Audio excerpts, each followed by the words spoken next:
Whew. I know that we're still in ads, so I'm gonna wait a little bit before we get going. Wait.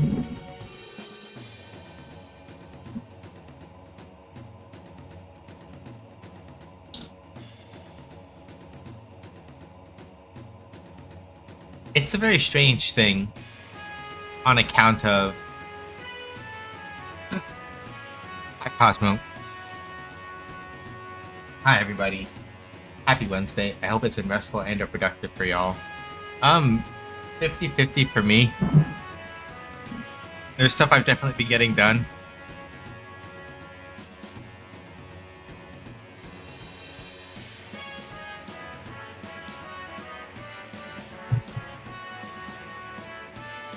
But there's something that I'm gonna have to catch up on after stream.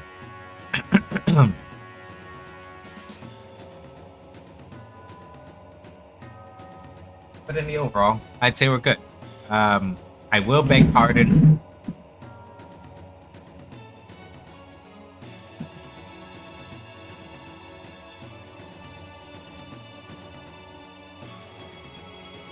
Being late on account of there were a couple other things I had to take care of first.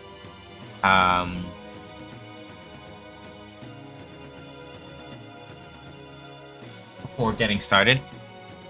And then I know that y'all don't mind when I eat on stream, but I was like, I really would like a minute to just like kind of sit down and eat the majority of this thing.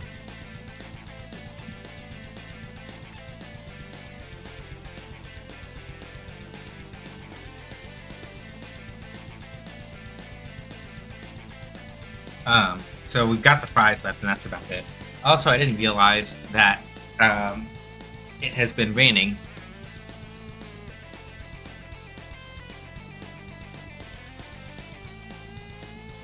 And that is relevant because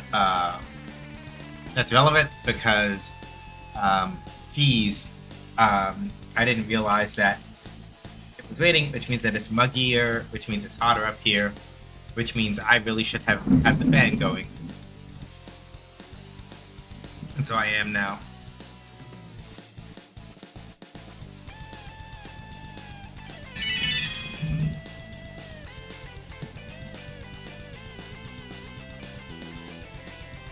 You're more than fine. You're also entitled to take caffeine and not rush on stream. Yeah, that's true.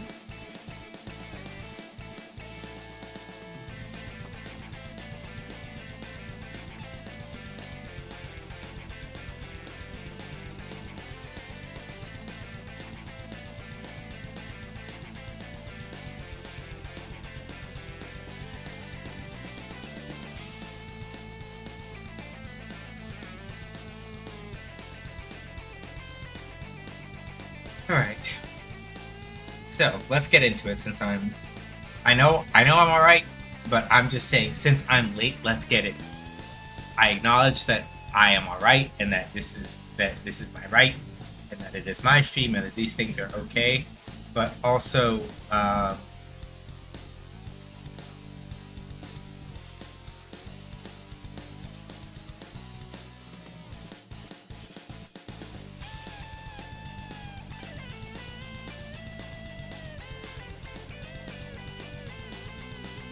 just want to make sure that I'm about the business and all. Okay. I promise I won't suplex you, it's alright. I appreciate this very much. Okay, so let's talk turkey about the things that I've been working on since hey Rigel. Since the last time.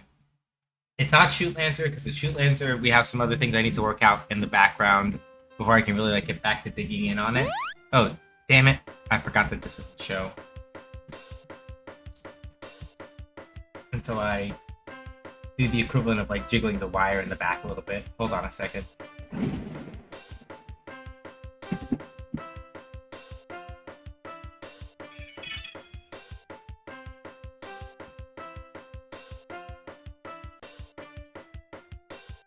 There we go.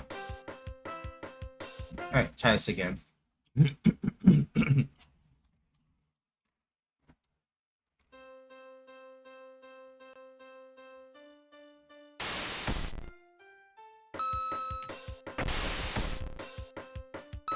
I forgot the controls to my own game for a second.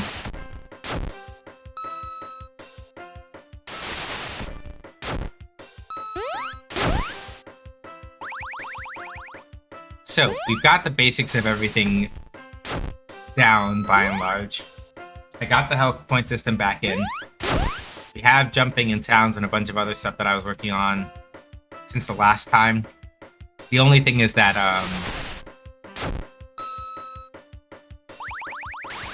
I have to figure out a better way of doing, I have to figure out a better way of getting these pointers to indicate, what enemies to expect.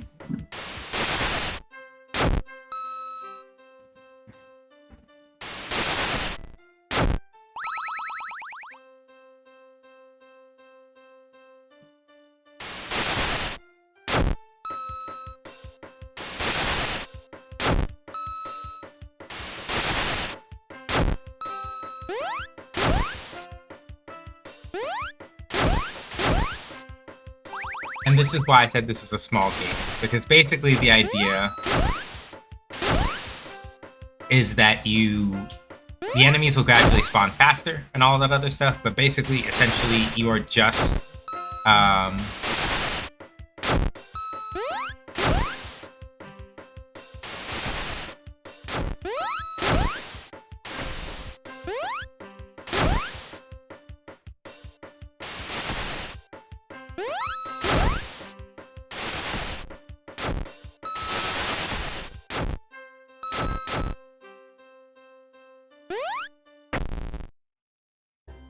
and then when you die, you fall out.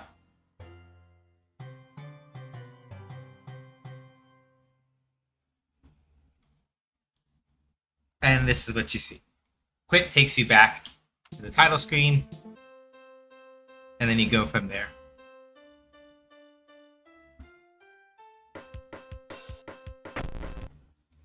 So, a couple of the things that I had to fix mostly deal with that blinking arrow. Ideally, I want that blinking arrow to only show up. I only want that blinking arrow to show up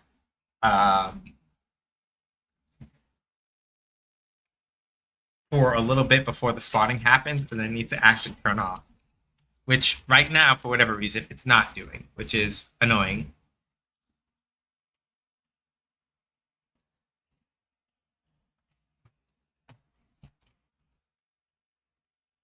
So I think I might know why.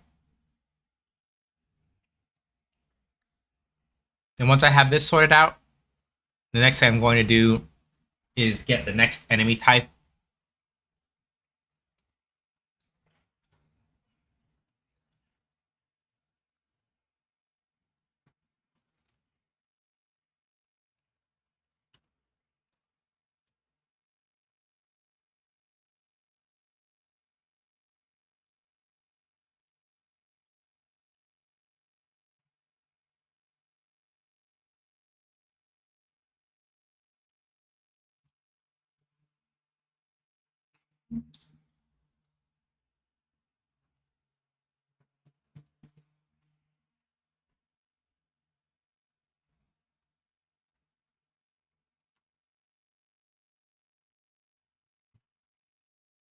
Okay, only one thing I need to check here.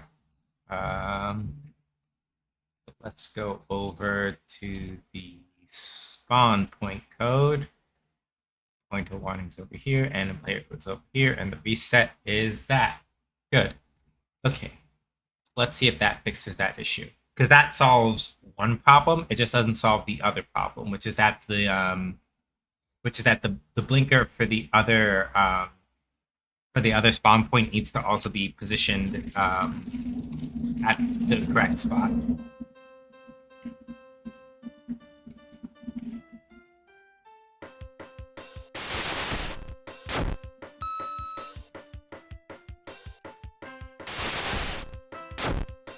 Okay. Okay. All right. All right.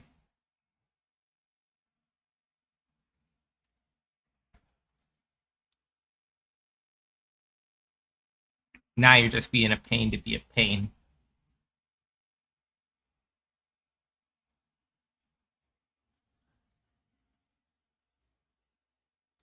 Okay.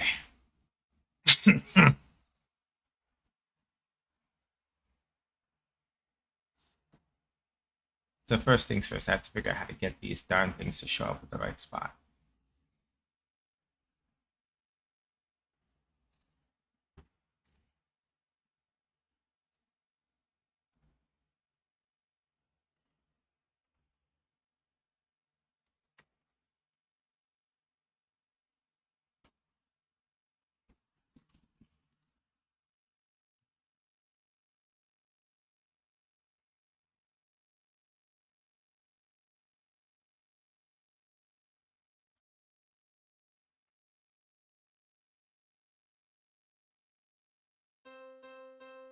Pause this. I'm gonna come over to the remote over here. We come over to the remote so that we can see what's actually going on with the game itself, and then we can check the relative positions of certain things.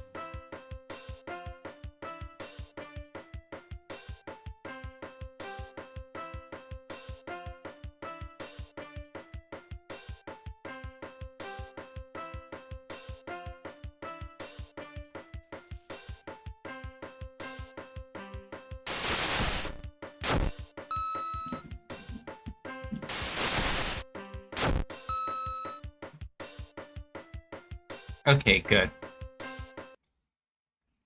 So that part works correctly, which is good. Now, though, we can bump up this default offset a little bit, and now it's just a matter of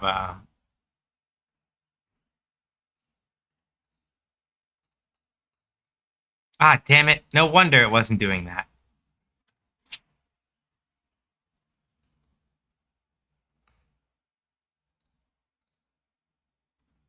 There's no point at which I ever called the blink to stop.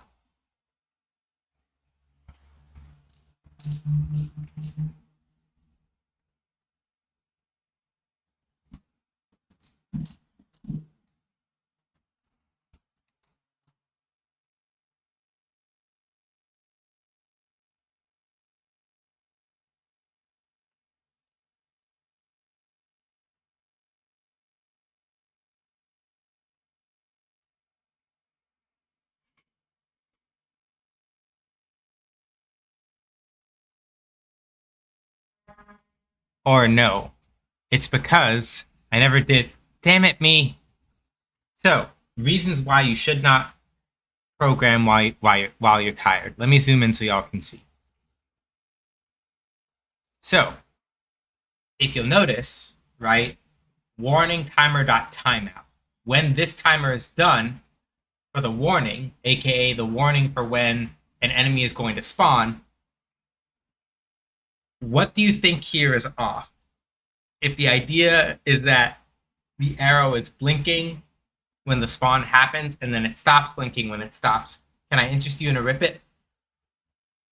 Um, I'm afraid that much concentrated caffeine would either knock me out instantly or cause me to start bouncing off the walls, and I don't know which.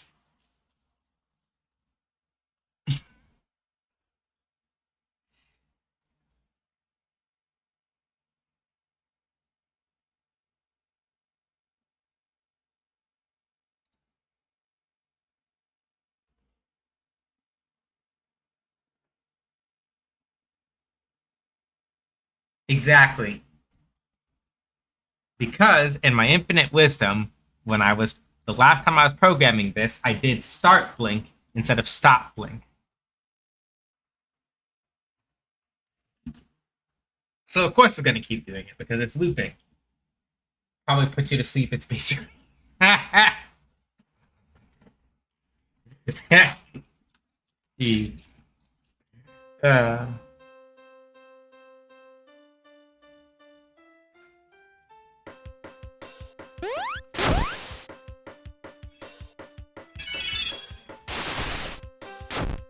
okay, we're almost there.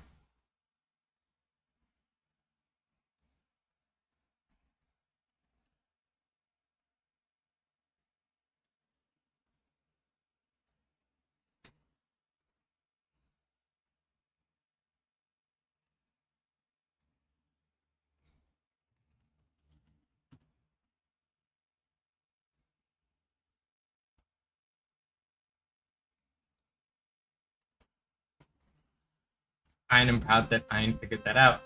I'm usually very bad at spotting things like that. Yeah, good shit. Okay, good. That actually does work now.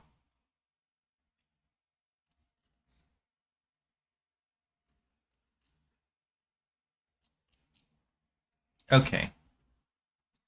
So now let's just do this slightly differently. What we're gonna do this time, right, is now I need to go over to probably the play state, right? So some other things I've done in the background is that I've actually gone and like actually added in a proper state machine for the game in order to make sure that like um, we do this correctly.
Oh, hold on a second.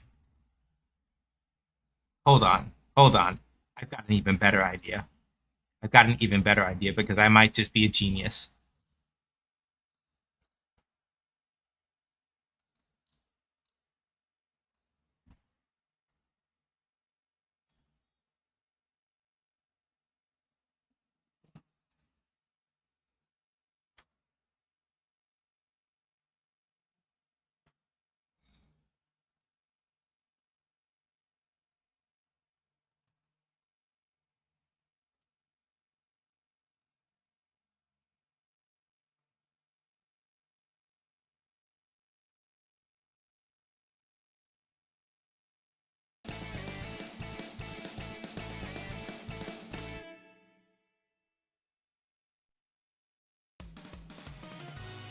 Except it's present as Shay.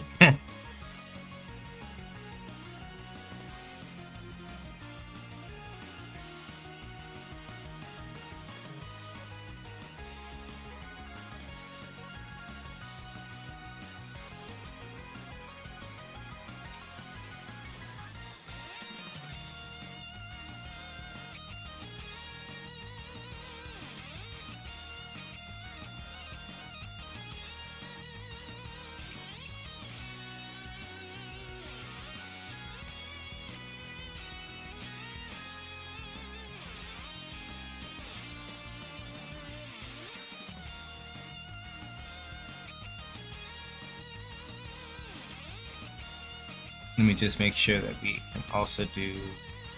Okay, good.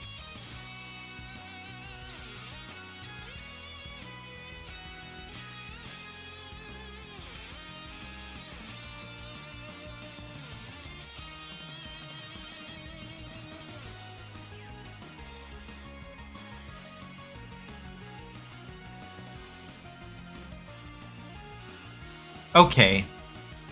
Autocomplete was actually pretty sharp about guessing what I wanted there. I'm surprised.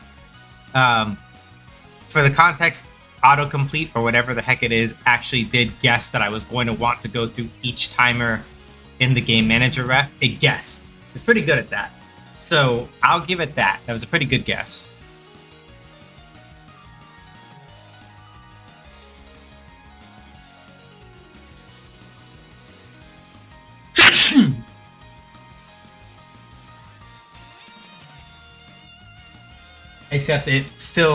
Except I got the logic backwards because it can't quite do this. It can't quite do it the way I would like. So I have to do this instead.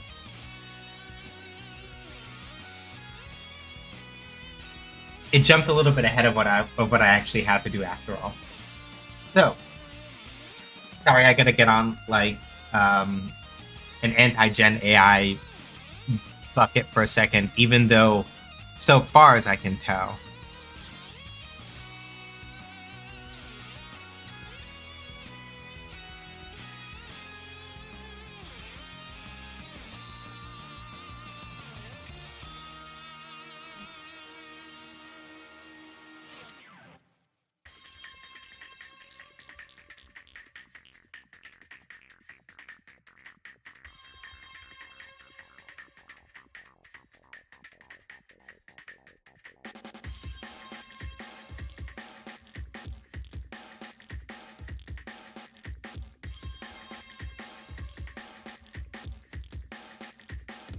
Okay, yeah, it's almost see, it's almost got what I want, but not quite. It's almost got what I want, but not quite. Almost, but not quite.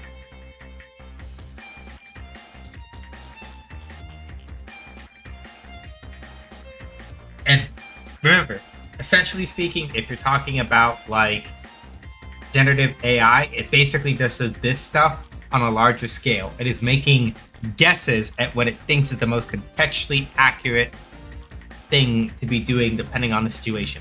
And this is why you should not be trusting it to do any kind of like actual delicate or nuanced tasks, because while I can guess at the context relatively well, if it turns out that there's some other syntactical aspect that it's not accounting for, it's gonna fuck it up, and then you have to fix it anyway. So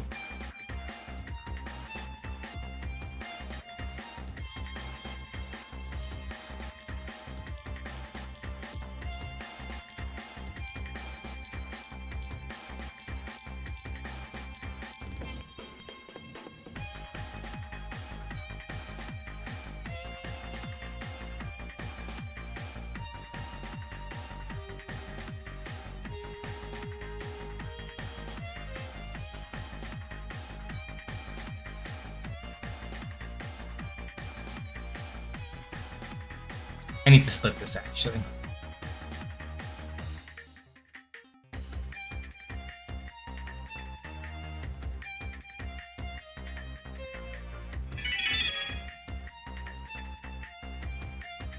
I need to split this into two parts.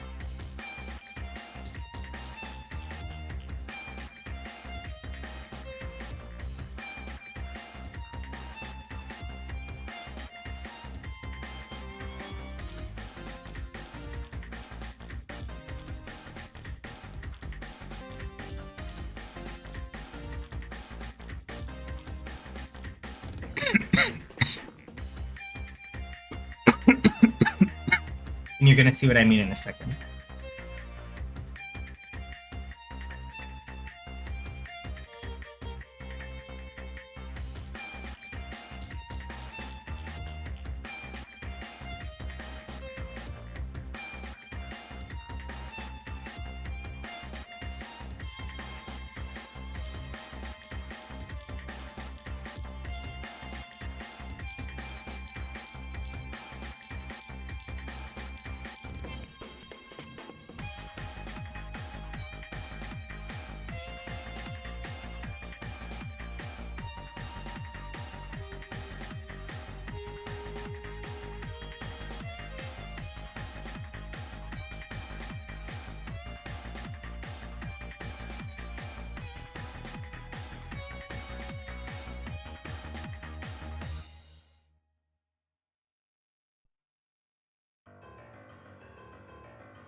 I asked in chat how to talk about. Pretty good.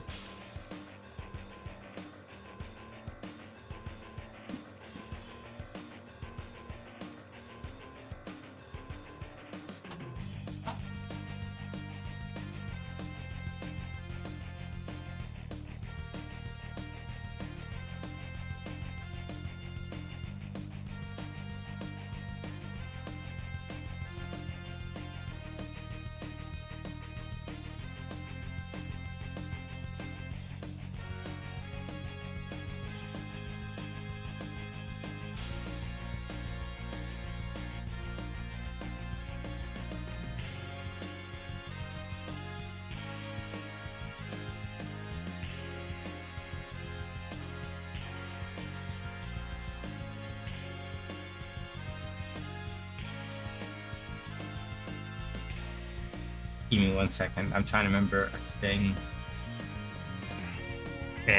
Fuck it.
Okay, so what we want is that when this one times out, we want to pick the enemy.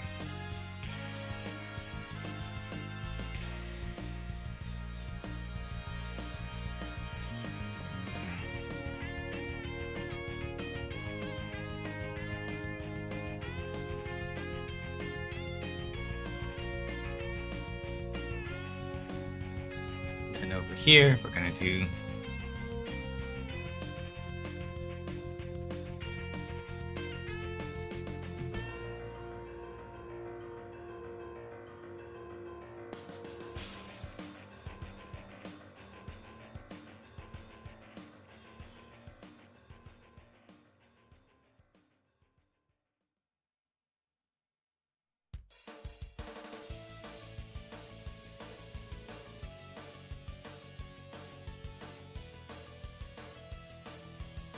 that's the key mostly. You have to be able to scramble it and then pick that. Okay, better idea.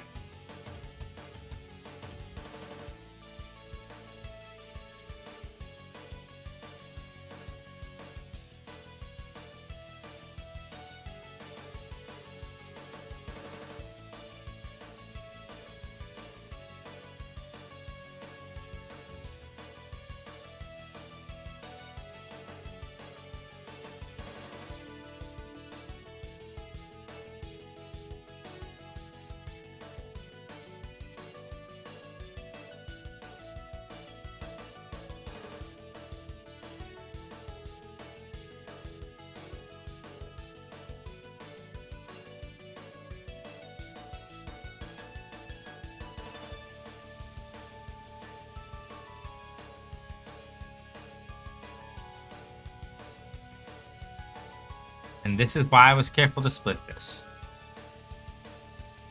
I could just do this.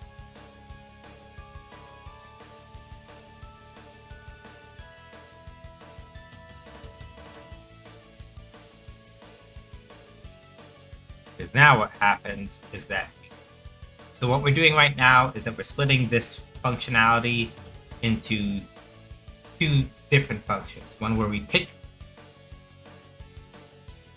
I should say, pick spawn points, where we pick the spawn points that we're going to use, followed by actually then spawning. But hi Shiny, how you doing? Hopefully well.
doing well. Yep, turning 6 weeks old tomorrow, and send a picture to share 2 weeks of housing these babies.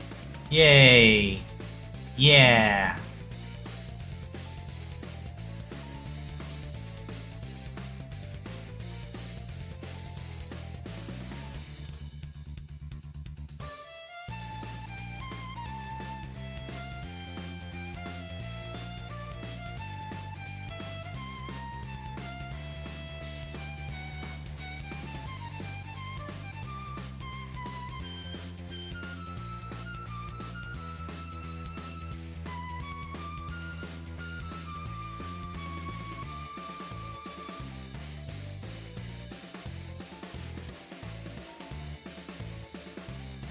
Oh! Well now.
Hmm.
Okay, this might work.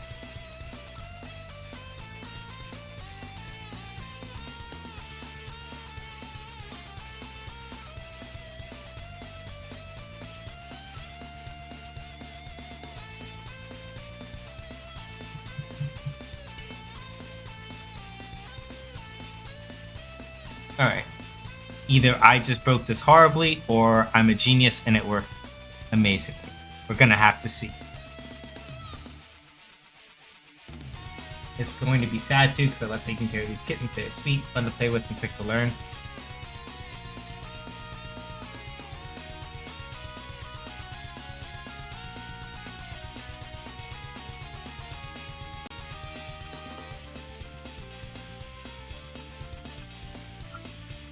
Alright, let's see. Yeah, something broke.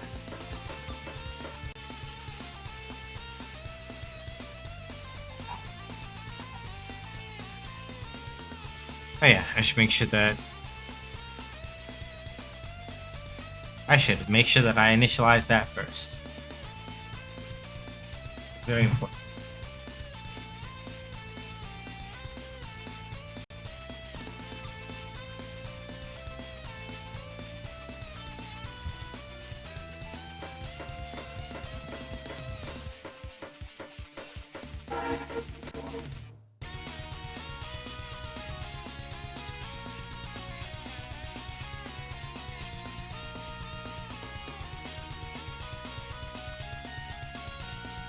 Ah, there we go. Forgot one thing. Clear it out. We do this. Gotta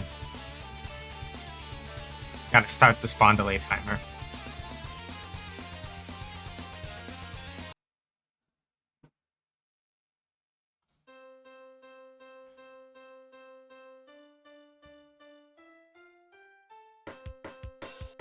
It still may not work, but the important thing is mostly that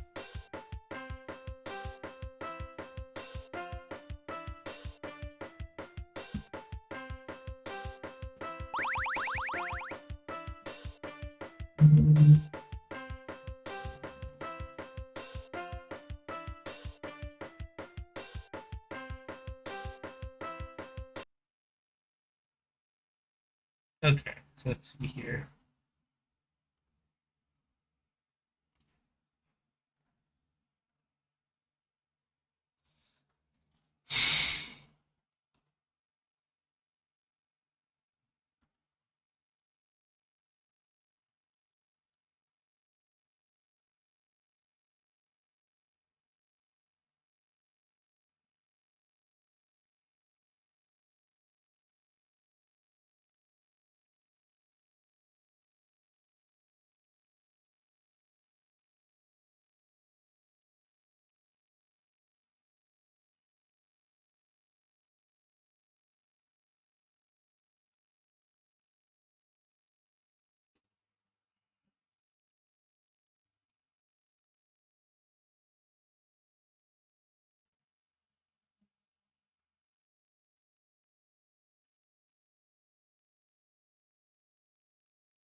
Okay, there's something that I am forgetting to do.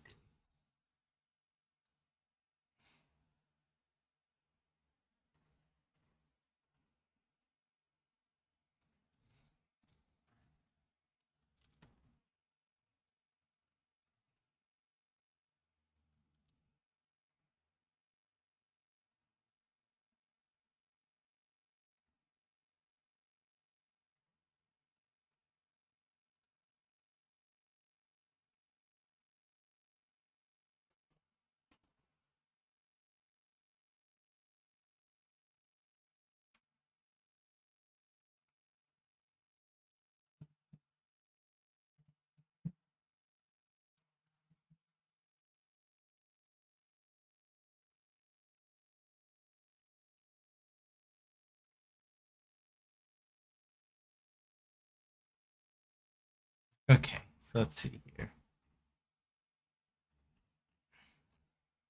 So delay timer started. Okay.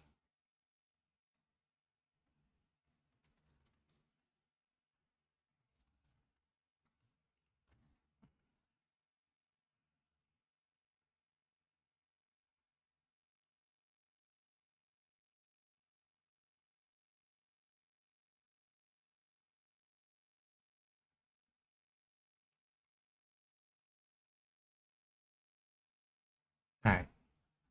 So I'm putting in these, I'm putting in all of these gd.print statements just to follow the logic here.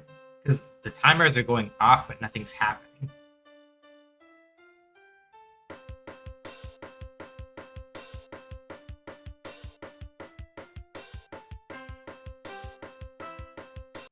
Okay.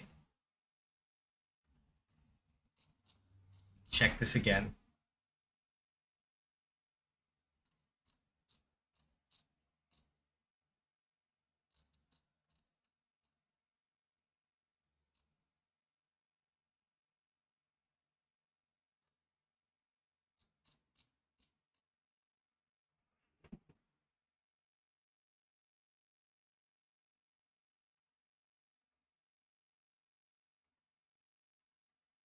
Oh, okay.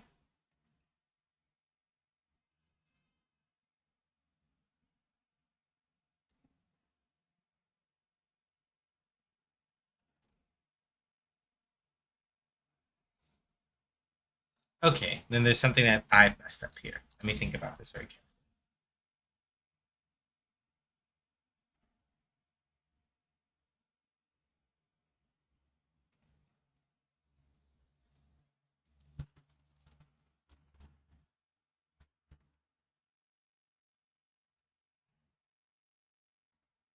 That might be it. Because it looks like it's looping back and timing out. Let me see here.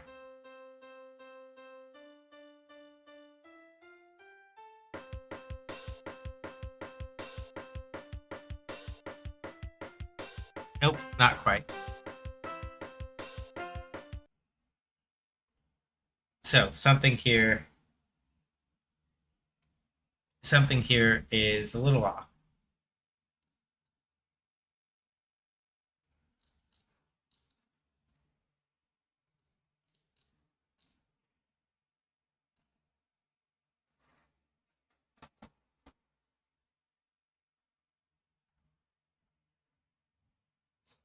Okay.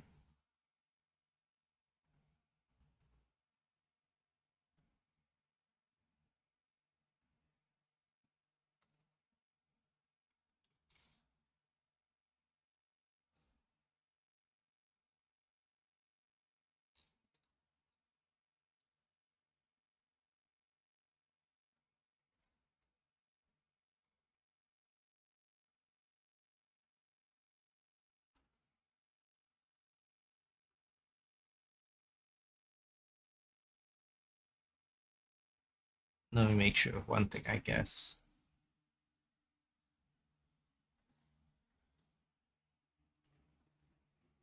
Yeah, we wanted to pick the spawn points when that times out.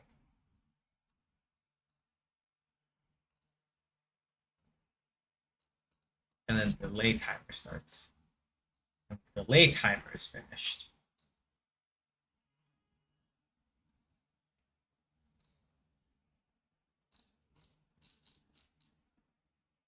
Okay.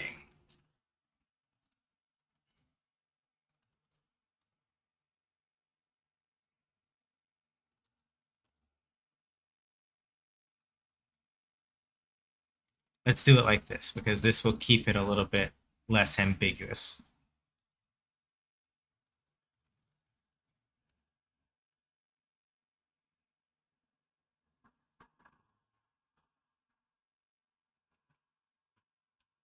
See, the thing about naming functions, the other reason why you have to be so careful about that is because if you name your functions some nonsense, there we go.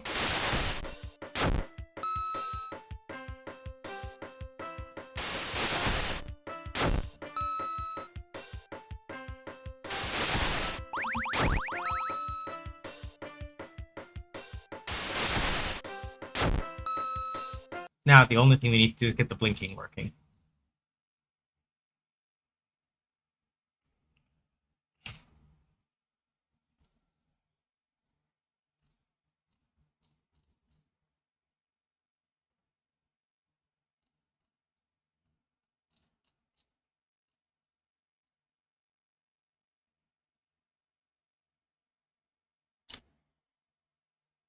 Ah, there we go.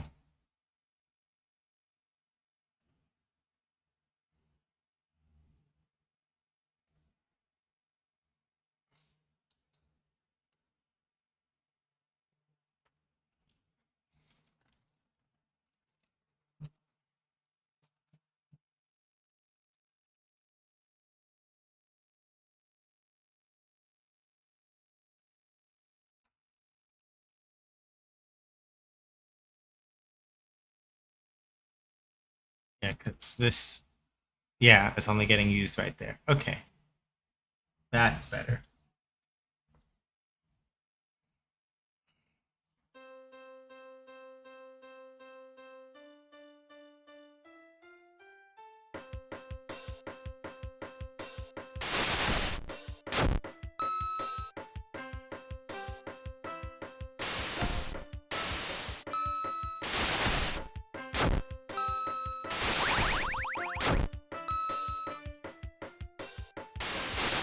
Yeah, much better. But we gotta get it set up so that like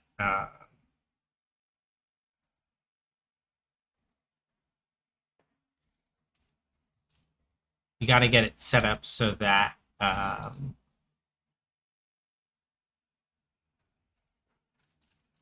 we just gotta get it set up so that the blink lasts a little bit longer. And then probably I also need to make the blink like do some other changes too aside from just the visual things that people can actually like see what's happening. Okay, so what we want to do, really, ideally, is when it picks. Yeah, that's when we want to do it. Okay, now I've got it. Now I've got it. It took me a minute.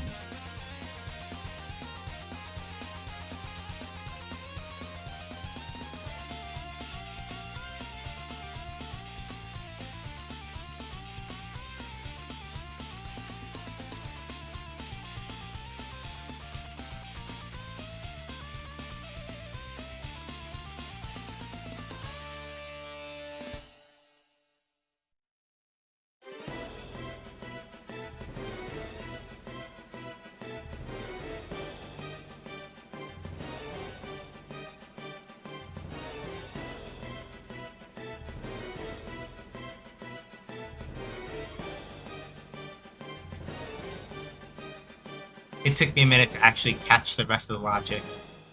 Um, Basically speaking, once I sat down and like really thought about it, I was like, wait a minute, I need to put this in this spot. Part of the problem is that I've been going entirely on vibes and I haven't commented any of this code, which means that I'm essentially not entirely flying by night, but I'm flying close enough by night that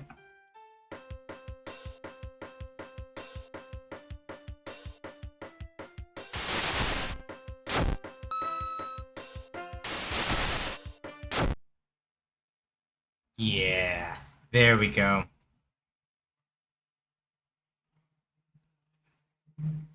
Accidentally opened up a clip in a different window, but okay, yeah, now we're cooking. Yeah, now we're cooking. Now we're cooking. Now we are cooking. This is exactly what I wanted. Hey, Shen. Pre-game, close that one. Game state play, however.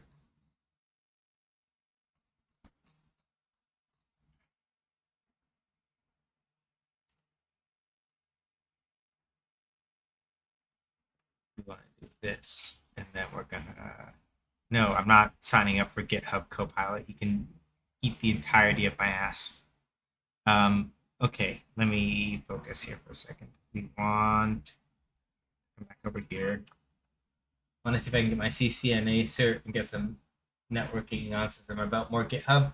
And they're also not operating independently anymore. Some other news shop that I don't want to get into right this second, but like there's some shenaniganry going on there now. Yeah,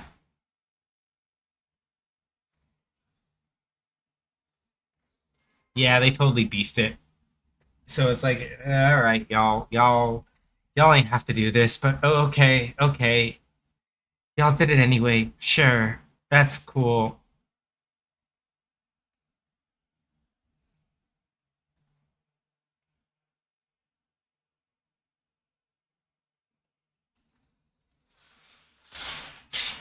All right, so let me do one thing. It passed over the trust thermocline, huh? Hey, Sasha. Yeah. Um, I will go read the headline because I guess it's important.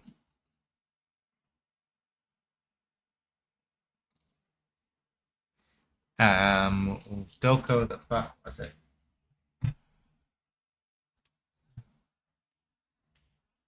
Hey Jen, all right, I'll go. I'll go hydrate. It is muggy as shit over here, so I might as well.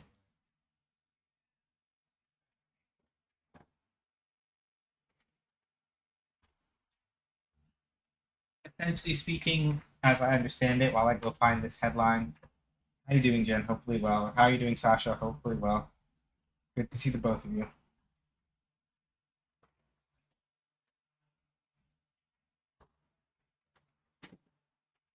But yeah, in so many essential words, as I understand it, GitHub is essentially speaking now under the thumb of like Microsoft's AI, like Microsoft's AI division or some shit.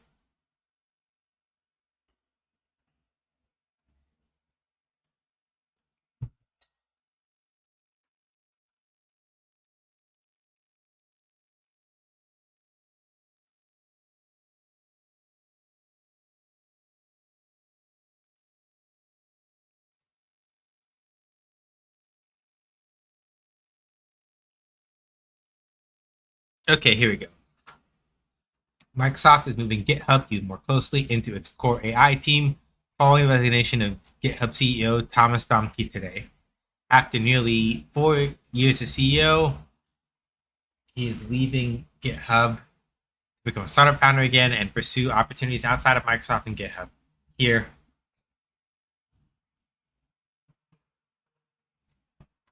so that y'all can see where I'm reading it from.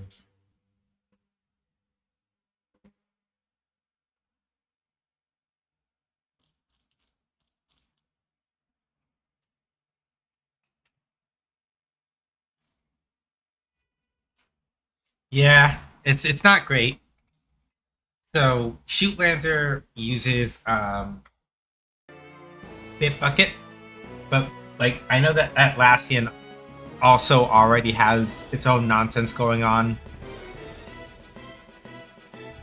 with this sort of thing. So how much better that is entirely up to one's perception, is what I'm going to say to be charitable about it.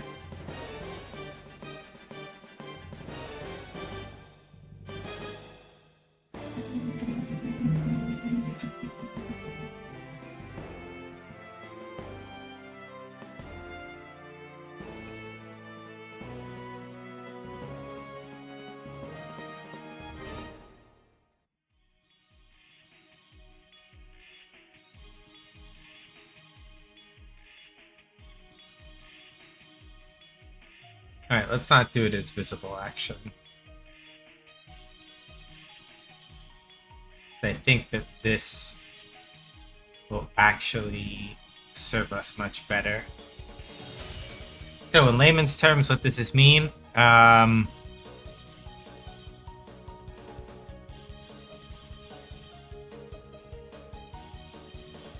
So, essentially speaking, it sounds like more of the oversight that most of the oversight that GitHub. Okay, let me read this more carefully and make an understanding about this. GitHub's leadership team will now report more directly to Microsoft's core AI team.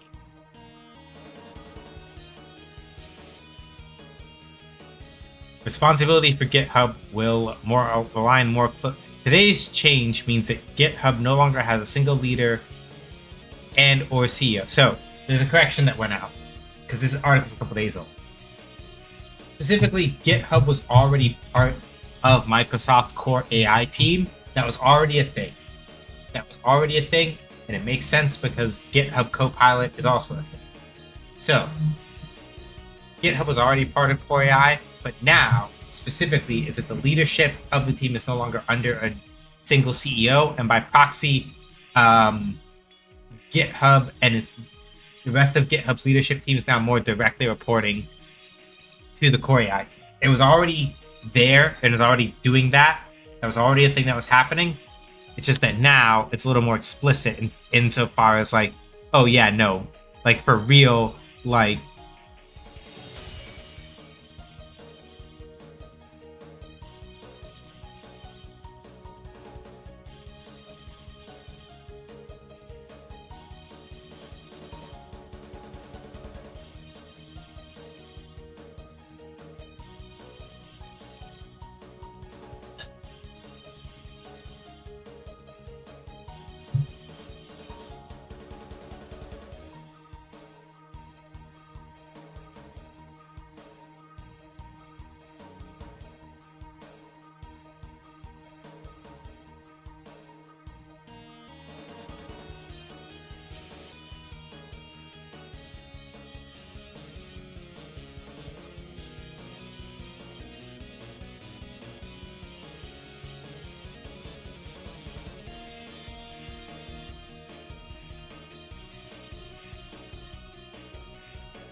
oh, shucks, I forgot to. There's somebody I just remembered I need to email after stream is over.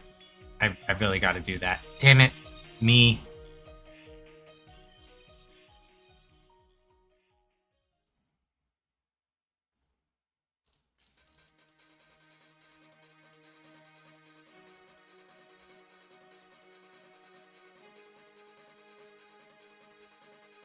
I hate it when my brain does the empty thing and I should have done a thing and then I didn't do it. Always annoys me. I'm just like, why didn't I remember to do that?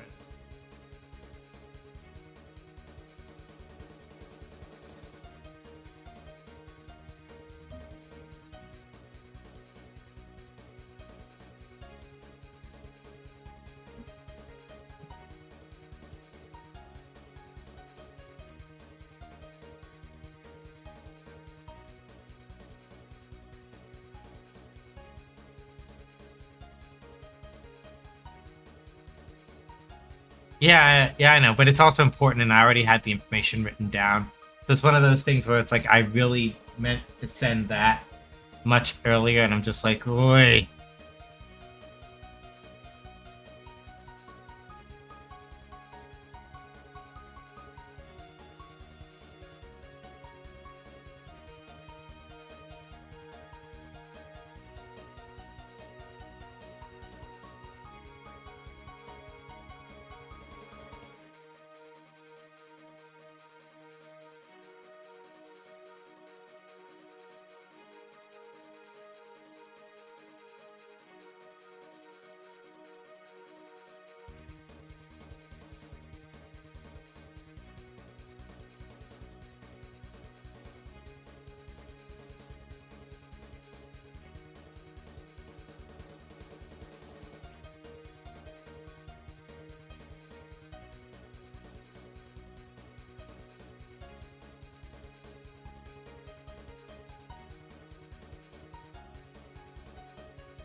Okay, ads are done. So yeah, rather than blinking, we're gonna. It says arrow blink the animation because I don't feel like changing it, but whatever. We're just gonna make it do this funny pulsing thing instead because I think that people will pay more attention to that. It's better for the memes.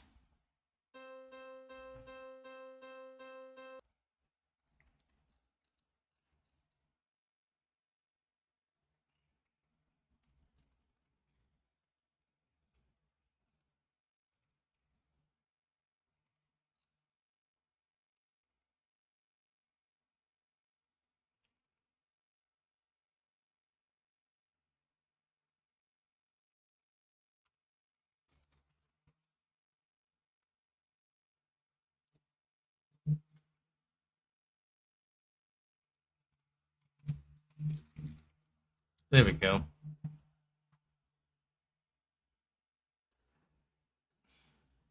I think that should do it.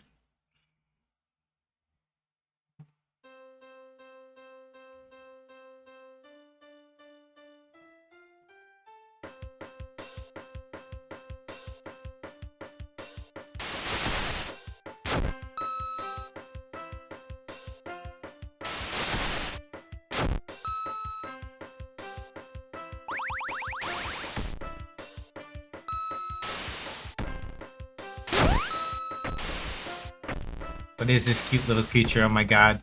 I have not figured out his I've not figured out his name yet, because the one he used to have is I had to change it for various reasons, because me from several years ago didn't think about certain things in certain ways that were important. So specified argument was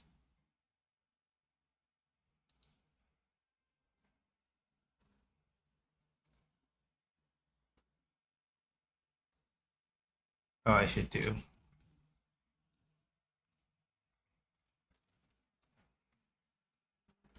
There we go. That's better. Yeah. So I have not decided on a new name yet.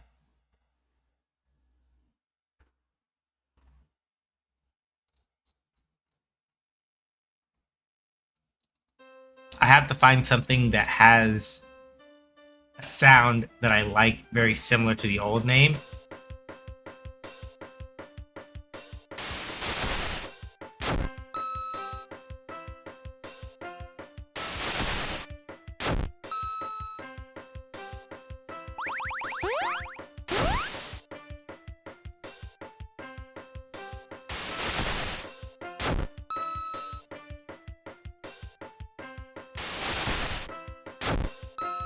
Oh right, I can probably also turn off the well, one thing I should make sure that we do. I want to do two things. I want to figure, because that sliding is really fun. So uh let's see. I should, it's probably a state machine thing. So states, idle state, we're going to make sure that when we start, um script that change velocity is vector 2.0, just to make sure that it comes to a dead, make sure it comes to a dead stop when we get there.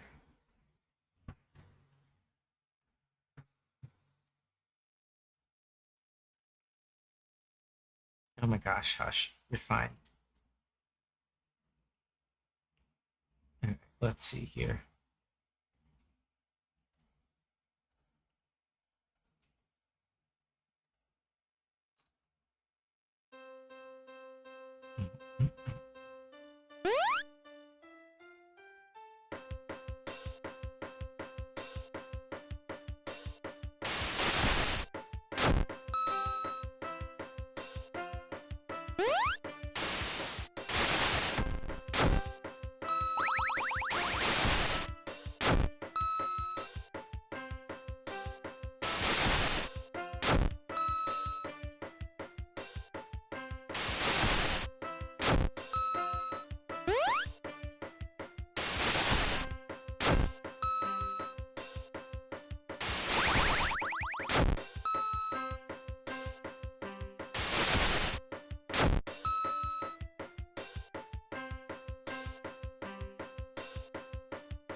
Ah,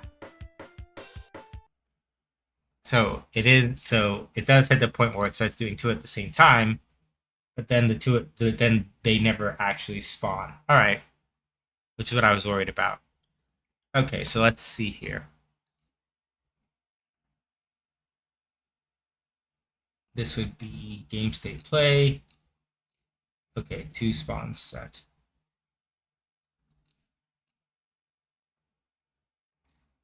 Make sure this is over here.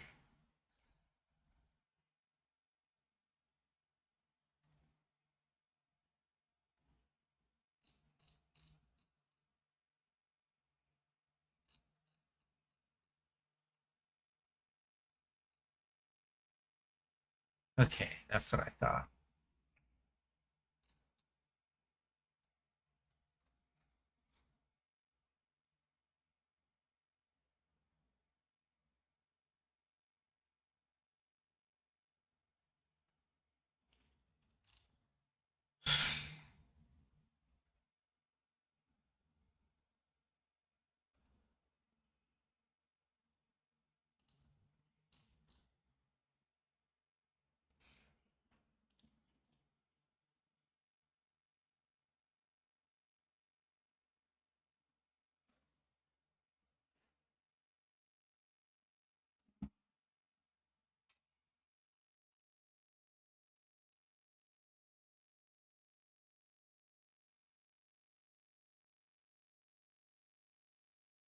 Okay. I think there's one other thing I need to move from the game manager. I think here.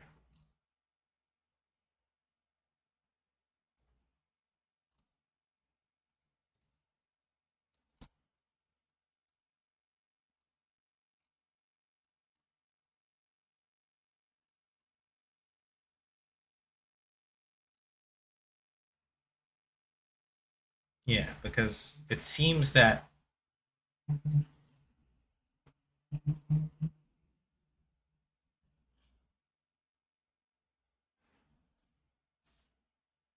ah,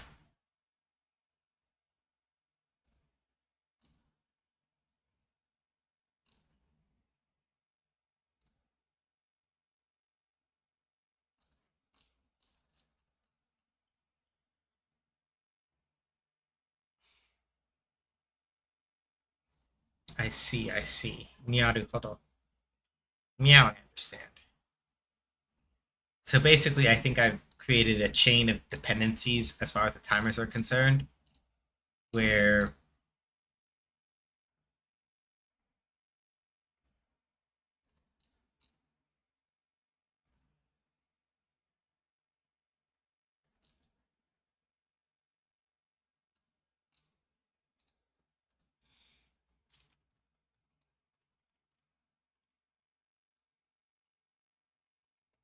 okay,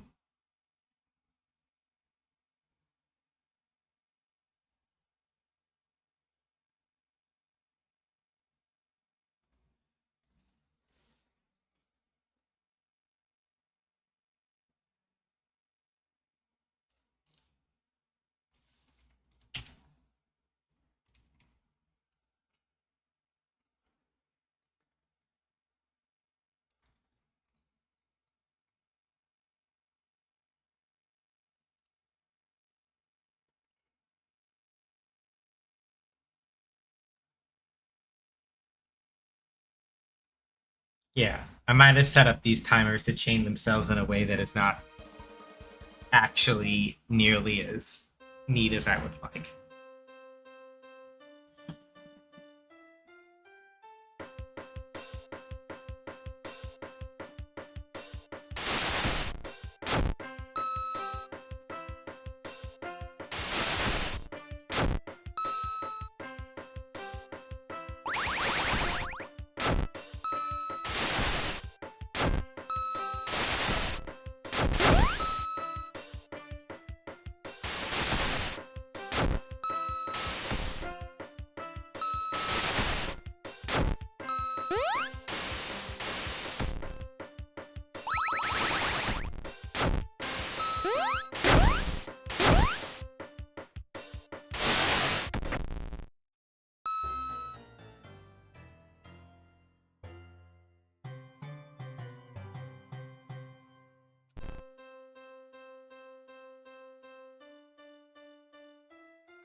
Okay, so that's not quite it either.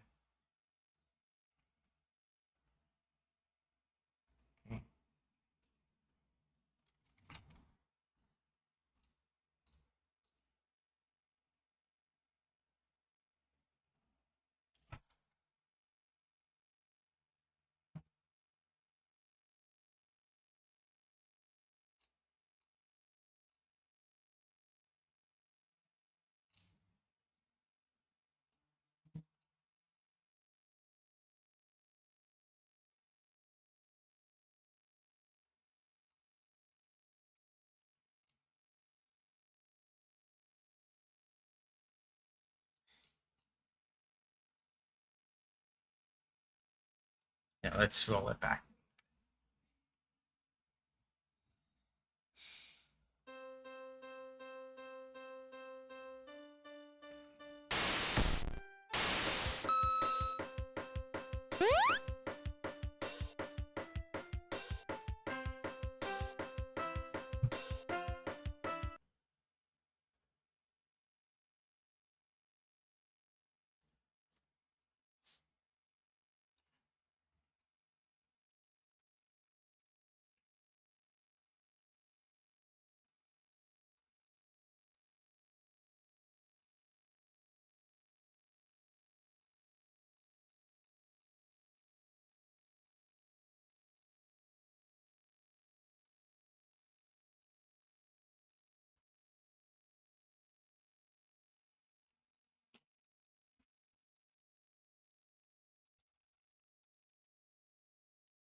I love the cute little creature. Yeah, yeah, he's chill. I At some point I will probably figure out the name. I'll probably figure out the name, and that's the point at which the game will actually get its full and proper name aside from the filler one that I just put in. But till I figure that out.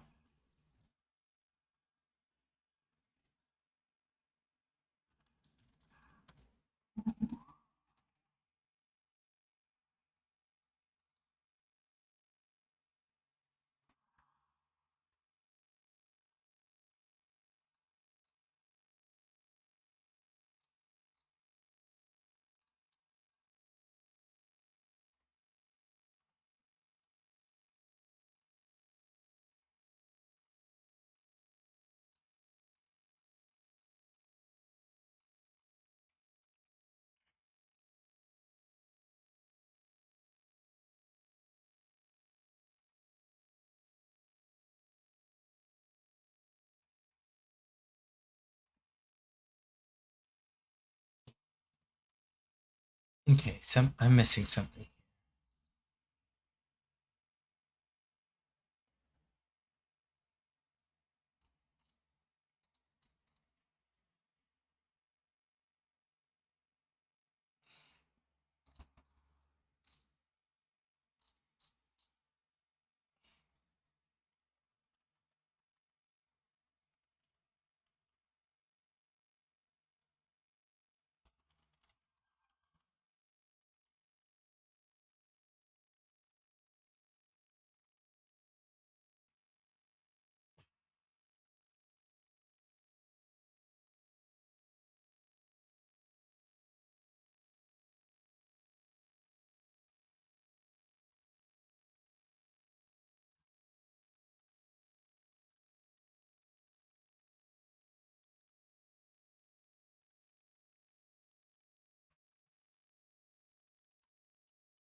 Okay, I forgot to do a thing. Hold on.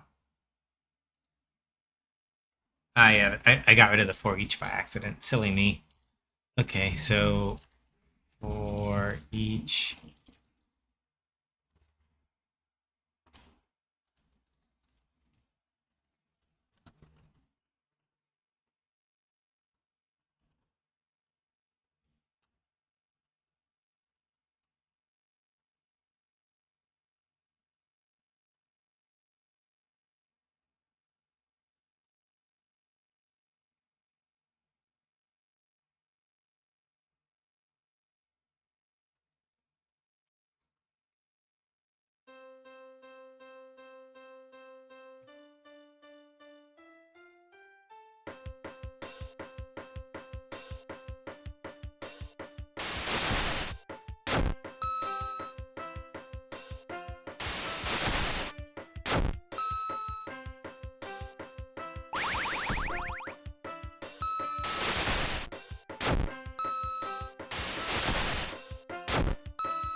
We are speeding up. Now it's just a matter of the blink's got to keep up too.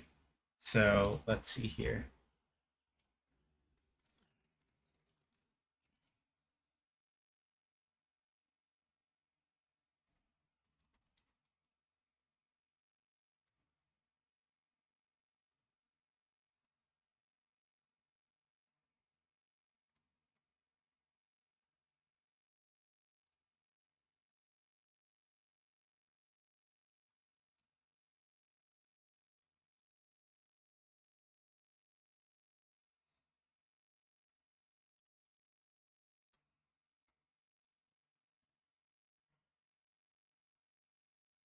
There we go.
Yeah, yeah.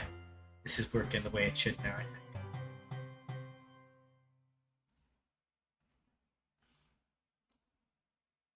I just need to check one thing. Ah, yeah, for each part of the for loop, it's it's doing that, and I should do it over here so that I actually know what's going on.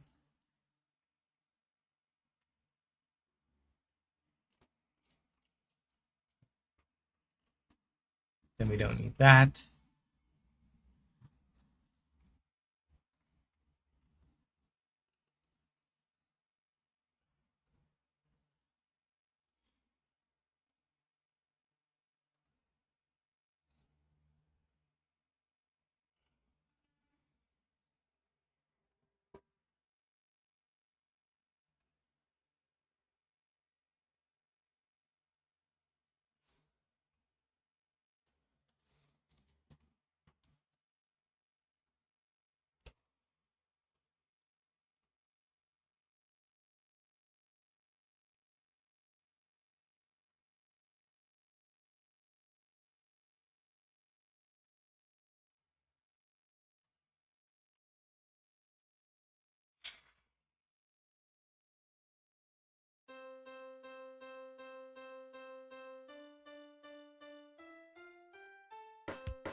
One other thing I need to solve real quick. Let's see. Hitbox script. I just need to see one thing.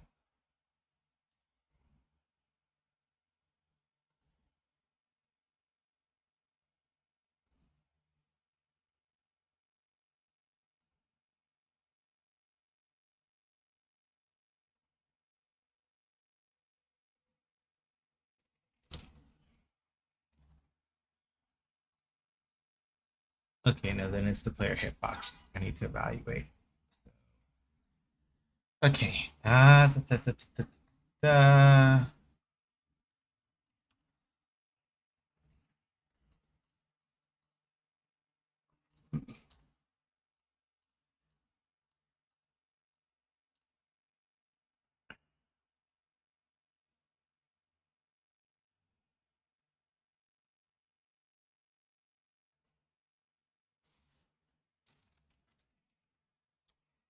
Okay, so I know that this is a hurt box, right?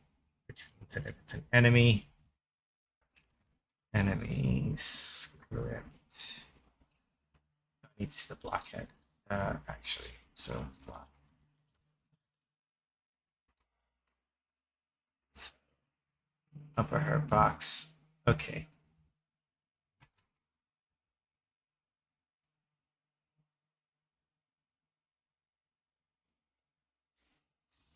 So I should be able to go up 2 levels.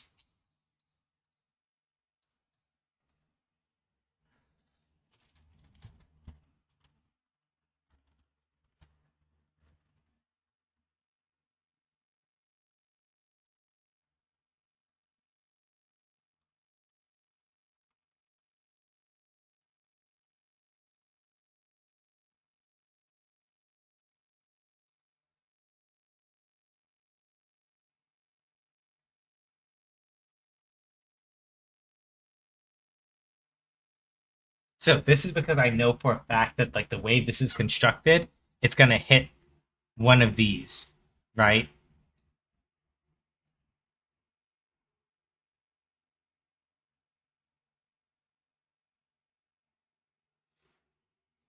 I know the way that this is constructed, it's going to hit one of these hurt boxes, right? And the parent of one of these hurt boxes is going to be this thing. And then the parent of this one is going to be this blockhead. And then that's how I know. And when I make the next enemy that I'm going to make, the construction will be very similar. So I know for a fact that I can call up get parent, which will jump up 1 level, then get parent again to check if it's on the floor.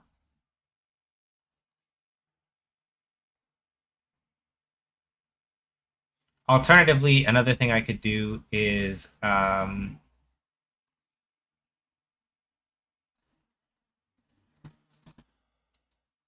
if either of those have a hurtbox script, I can make the hurtbox script carry a reference to what the parent is supposed to be, and then feed that information back accordingly. One of those two. Either or will work here. I think this one should work fine for the purpose of what I'm doing. So what I'm trying to do here is make it so that if you stomp on an enemy in the air, you don't bounce up, but you fall straight through.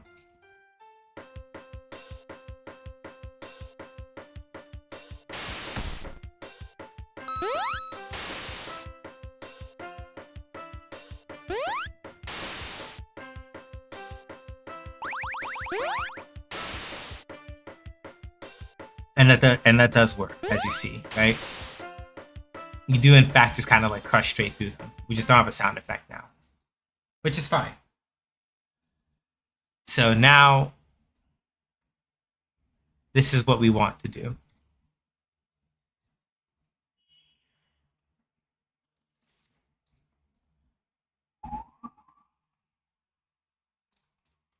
So we're going to just do an if here, and we're going to do this. Because what we want to do is say, all right,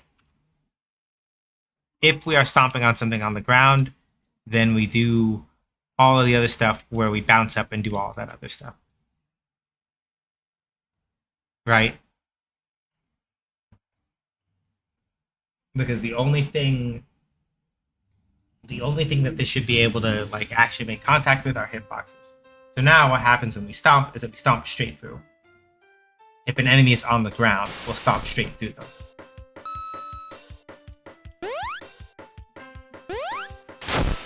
Like that.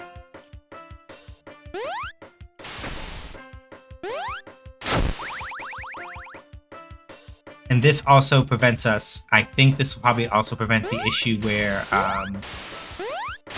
there'd be times where if you stomped on an enemy, you'd still take damage. Hey, Cat Wizard.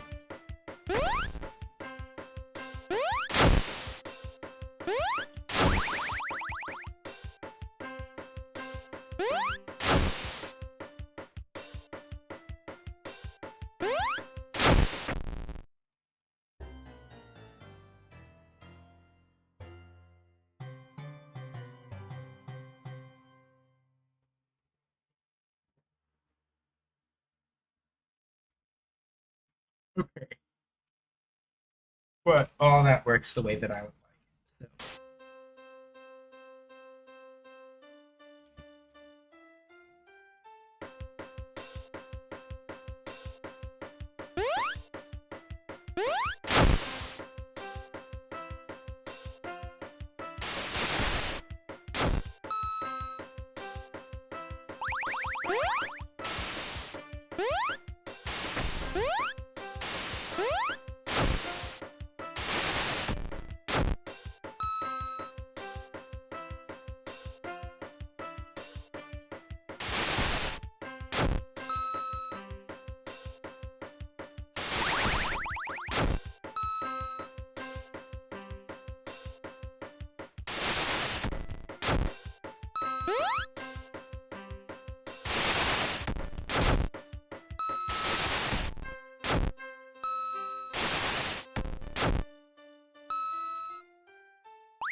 All right, good. Good. Excellent. This is very good. All right. I'm happy about this. This is the way that this should be. All right. Let's go to the tile map layer. Then I want to carve out something special. So 1, 2, 3, 4, 5, 6.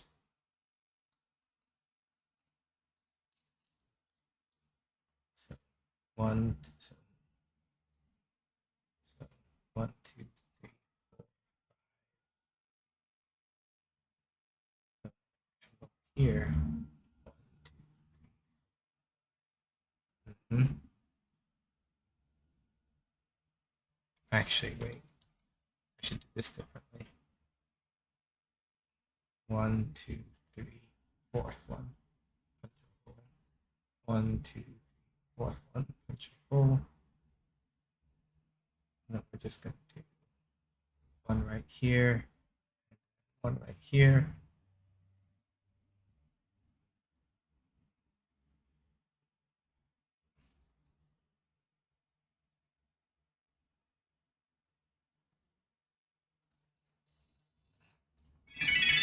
Yeah, here we go. That's why that was having issues. Now we're going to erase and knock out those two. And now you got two spots over here in the air. Basically double sleeving my commander deck because I got a new deck box. Can actually put 100. Yeah.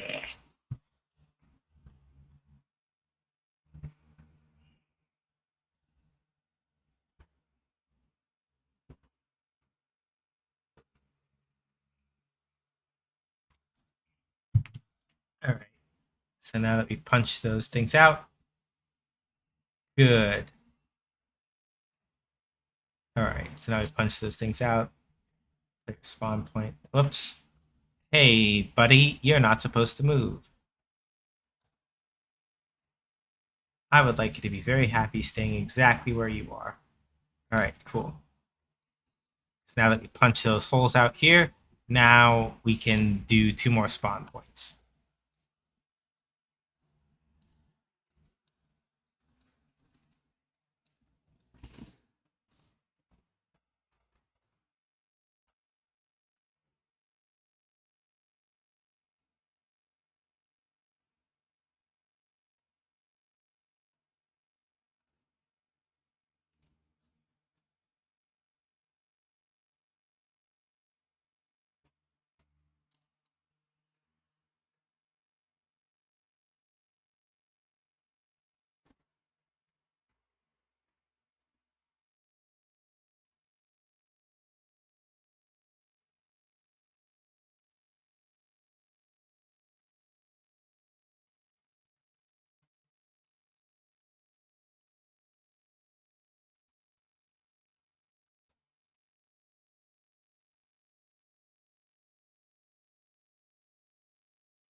Okay.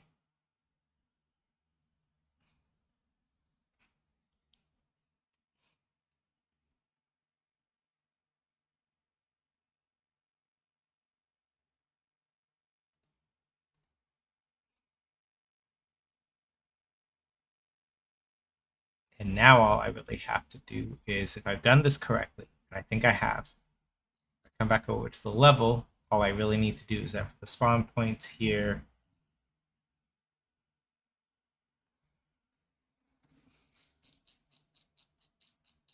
no, I didn't make that visible. I should do that over here.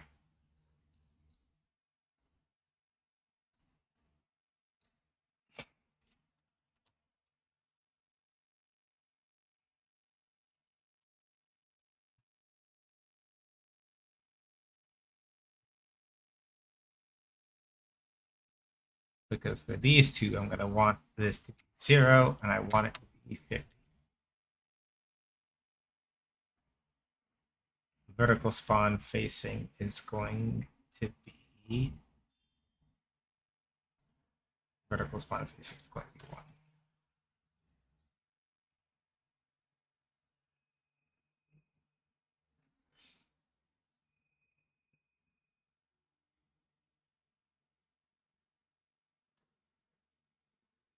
Okay.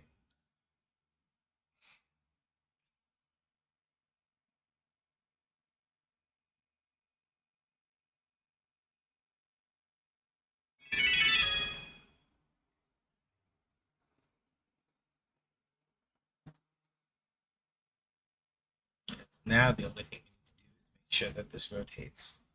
So I just need to be sure that I can rotate this. Okay, good. And it rotates around the middle. That's all I needed to know. All right, good. So now, if the spawn direction is 1, the rotation, the skew, the rotation needs to be negative. Okay, back. So the rotation needs to be negative if the V spawn facing is. All right, so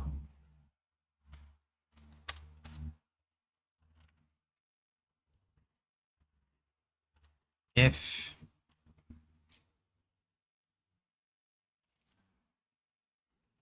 V spawn facing equals 1, so no, if, okay, let's do it like this.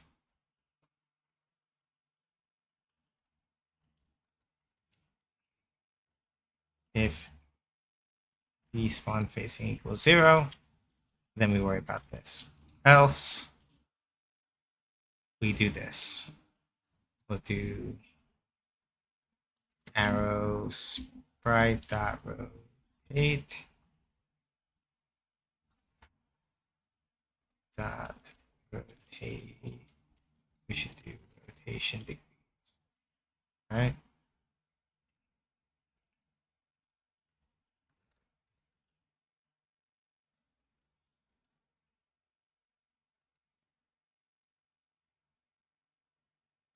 Okay, yeah, good.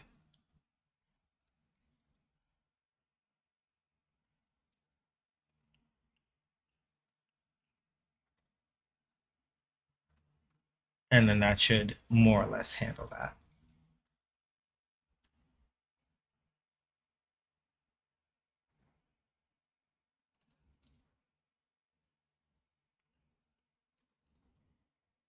All right, let's try this now. Let's see.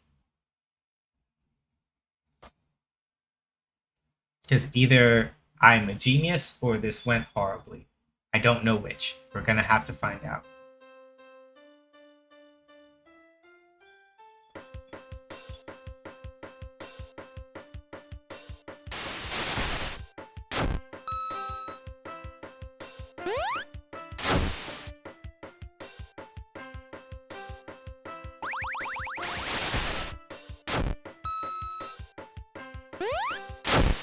Yep, it works exactly the way it's supposed to. This satisfies me immensely. All right, which means that we just need to actually have these be like a bit further off screen to give a little bit more,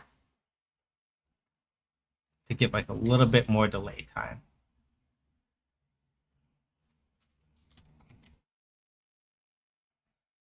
But that's perfect. I wanted it to do this behavior basically.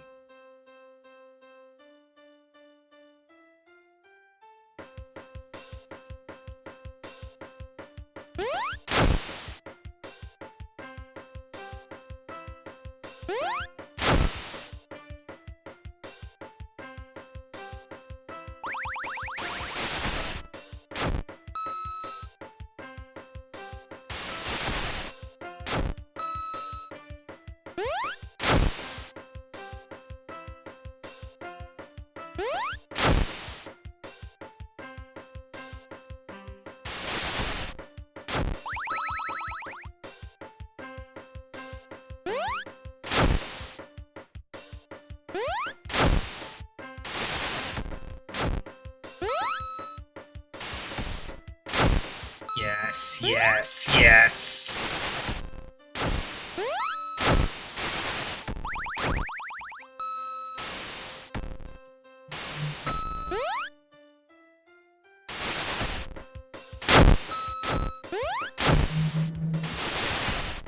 The only thing is that spinning enemies apparently don't do the thing that I would like them to do, which is once an enemy is spinning, it should be able to like knock into other enemies and damage them, so that you can use other enemies as like so you can use other enemies as bludgeons basically to knock other enemies away.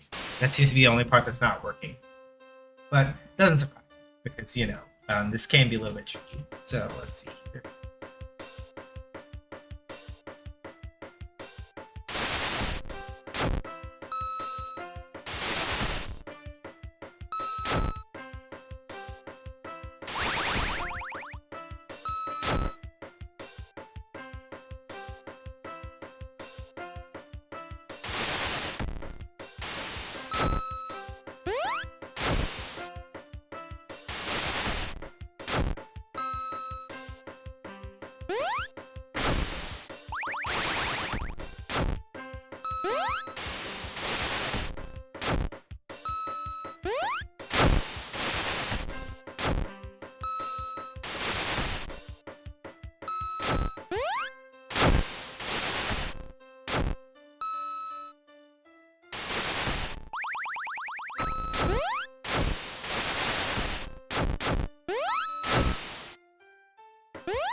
Yeah, we're getting there. This is much more like the behavior that I very much want, which is good. Uh, very, very good. Okay, a couple other things I think I'm gonna want to consider here now.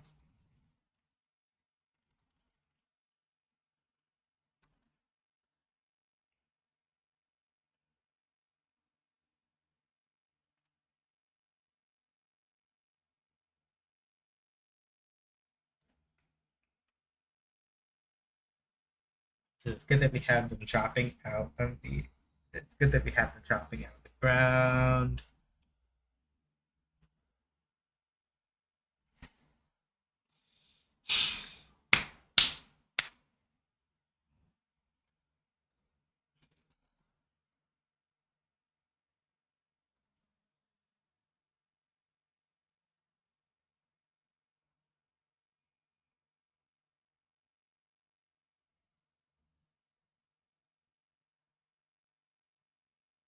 We're just gonna add one more little control here. I think this is important. I would like a little itty bitty. I would like a little itty bitty little circular timer to come in right under here.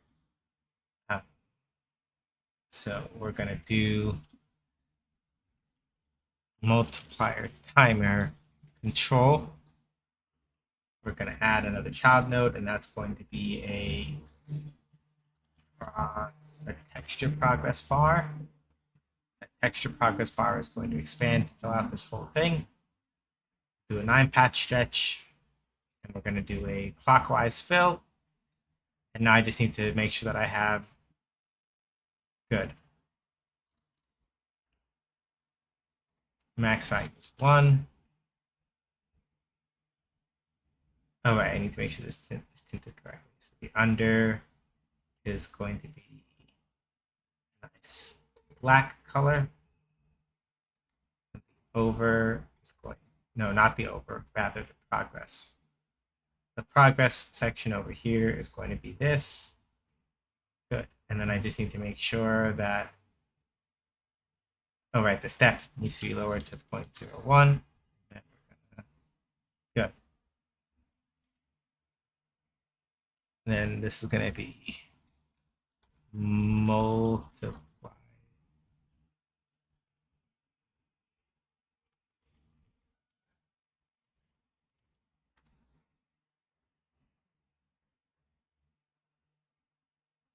This is the multiplier timer gauge. Very simple. I'm going to come over here now. 4 nodes. Do another export. Nope, it doesn't belong. It belongs under the multiplier actually. So export. Texture progress bar. Multiplier timer gauge.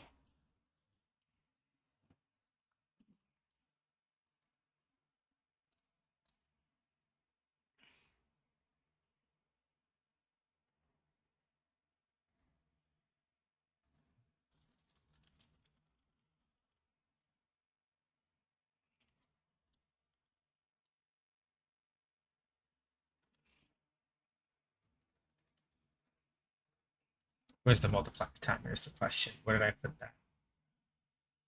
that? Exported variables. Nope. There we go. It's the hazard up timer. Hazard up timer dot get normalized. Timer value.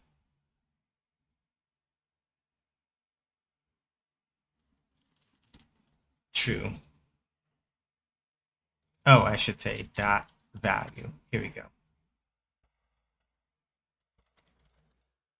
So this extension over here, this get normalized timer value is an extension I custom wrote that basically just says, hey, Godot, whenever I give you a timer, I need you to basically just take the value of that timer and give it to me as a percentage between 0 and 100.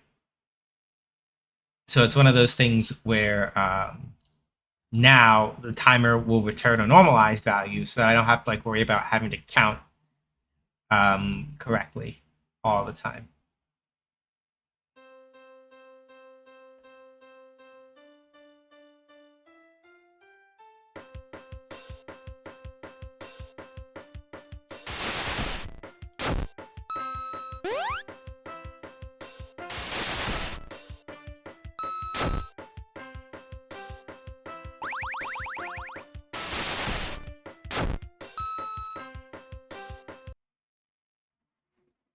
So that's good. Hang on a second. I think I gotta lower the step a little bit more. Yeah, because it wasn't going smooth. And then want to hide that one. Okay.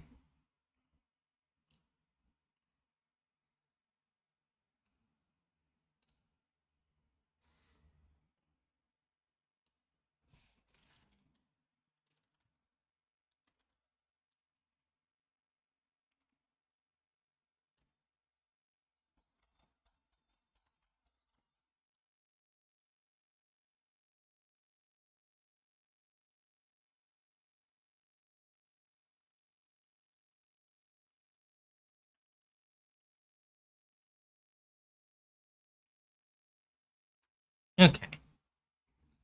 We can do one thing real quick. So we're gonna go to the game manager and public variables. We're just gonna do public bool in place state get return game state machine dot current state dot state name dot contains play. Very simple.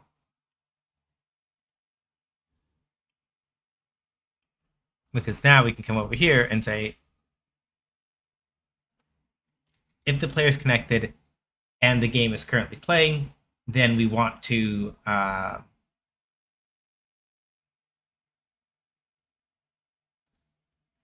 if the game is currently playing, then we want to make sure that we're updating it constantly. So this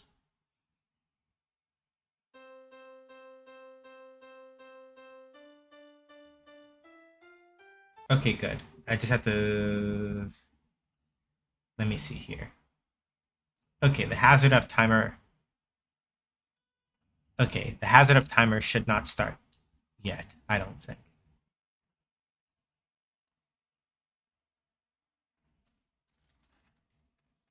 Hazard up timer dot auto start is also false. Okay. We access the hazard up timer? Yes, we can. So in the game state play, come over here.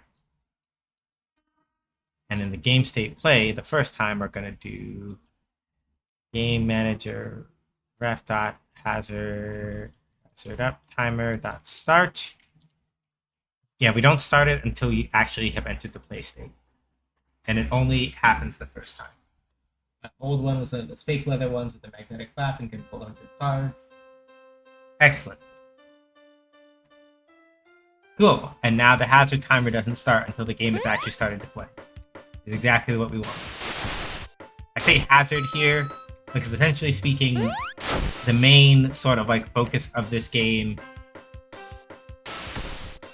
is the idea that you can basically the longer that you play, the more score each individual enemy is worth.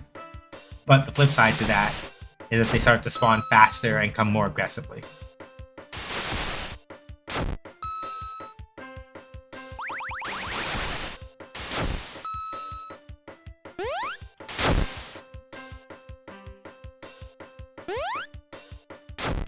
Okay, good.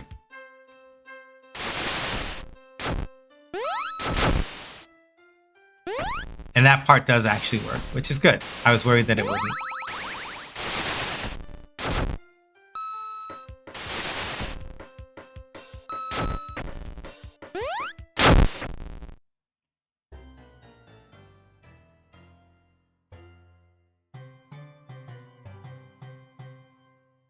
Okay, excellent.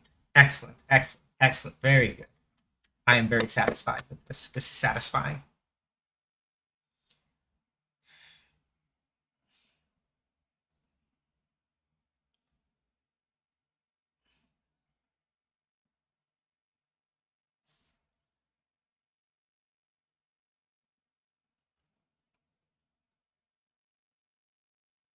The only thing I have to sort of figure out here now is this part. Okay.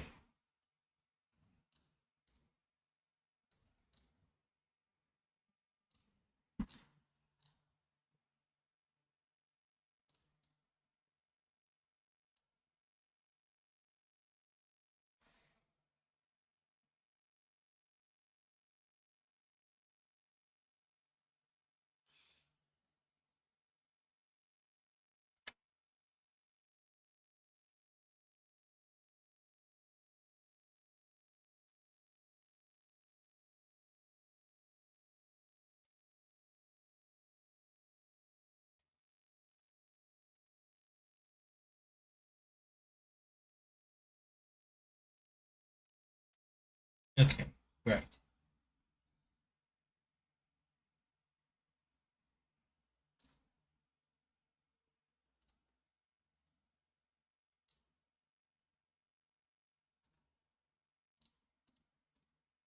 Ah.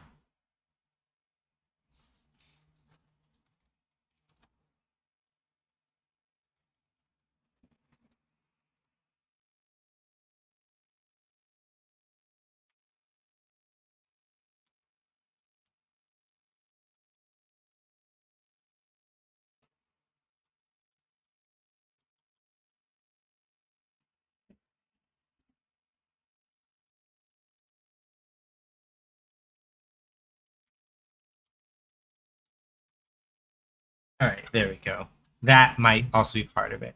I should go over to my enum collection and I should do this other part. So player, enemy, spinning, enemy, so that I can start getting rid of some of these things. So group enemy, we're going to do group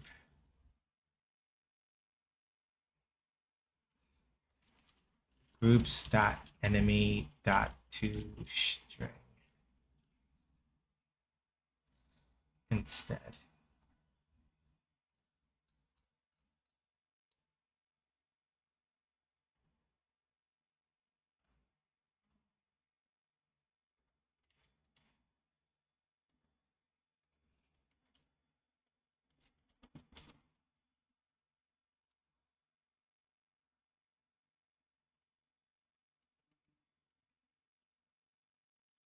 So what I'm doing here, dang it, got hit by ads again.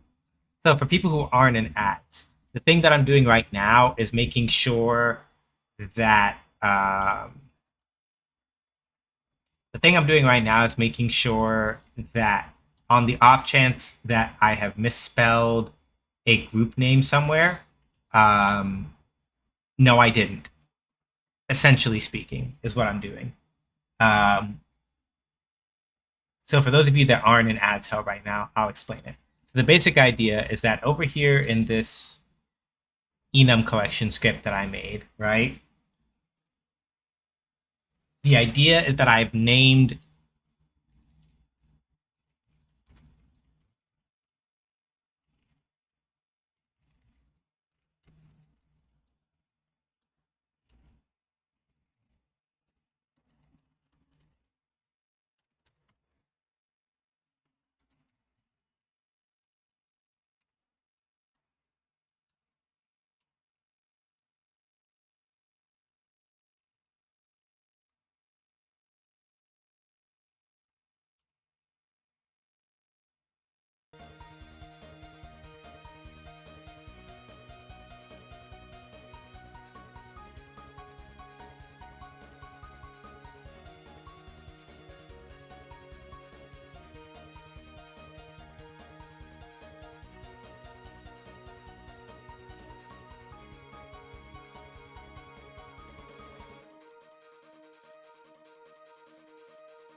Yeah, I stopped mid sentence. I had to go and check if the stream was down for me. Yeah, no, I waited because I realized that the ads are running, and if I explain the whole thing twice, then shenanigans.mp4.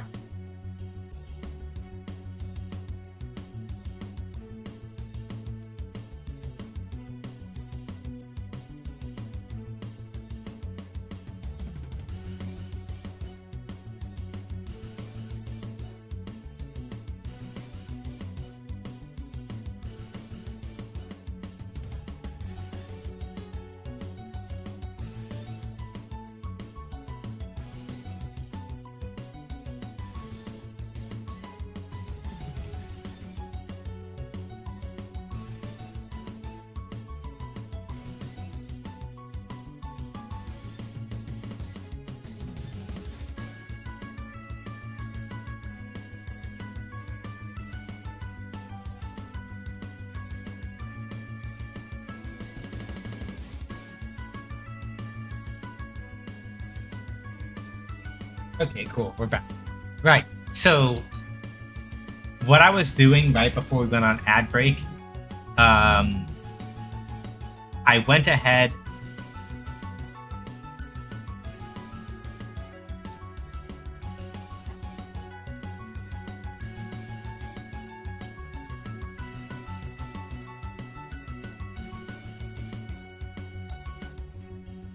Yeah. Okay, fine. They're just being annoying for no reason. So what I wound up doing was, so an enum is basically a variable, is basically a type of variable where you can define a name, where you can define like a set of names, and then each of those names can have like an underlying number value and can also be turned into a string.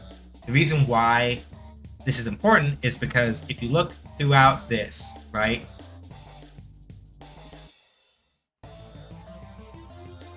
y'all can't see this pop up, but throughout, um, basically speaking, what I've done now is made it so that, essentially speaking, I can't typo the groups. I can't typo the group names because I have to put them in as strings. So what I've done here basically is set it up so that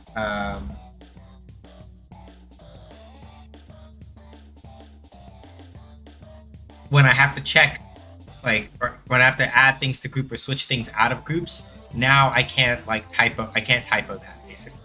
Um,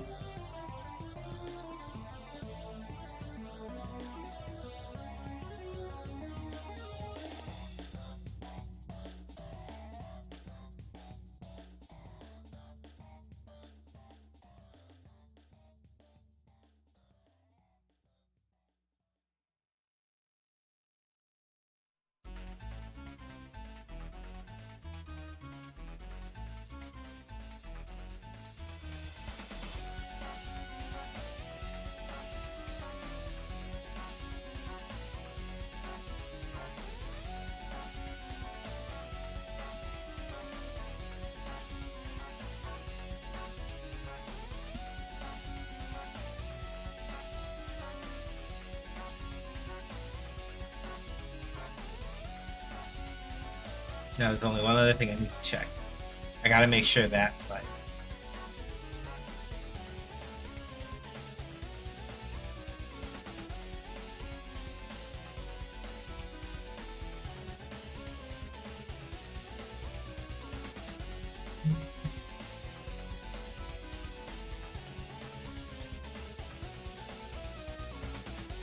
One thing I need to make sure of now.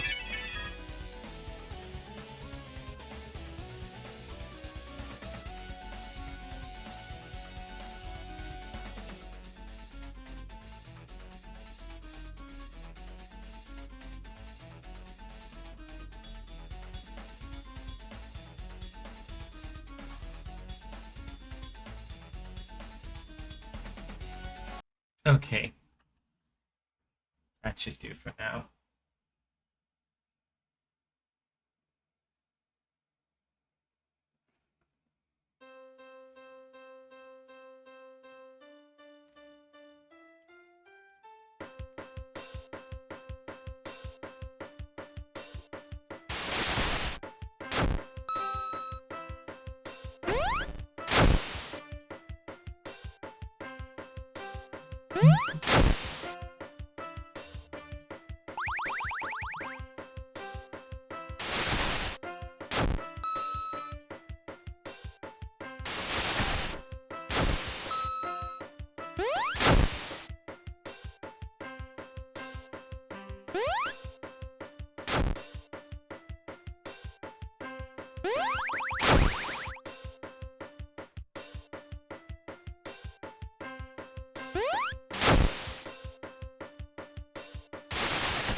Let's reduce the charge time on the crouch a little. because it's not practical to use right now because of how long it takes. We're gonna cut this down to like half a second.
Yeah, this is doing it. This is doing it. I like it. Power up spawn point. Where did you wind up? Hey, buddy. Oh, you're over there in that corner. That's no good. You need to be in the middle of the screen.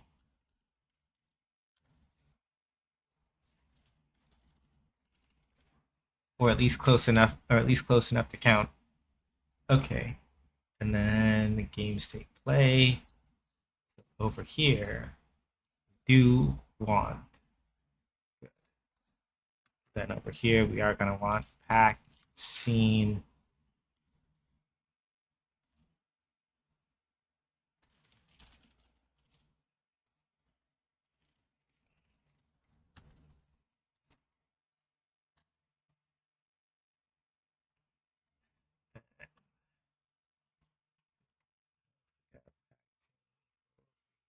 Source loader dot load pack scene, and then I just need to go and grab it. This one. Grab you, come over here, drop you off.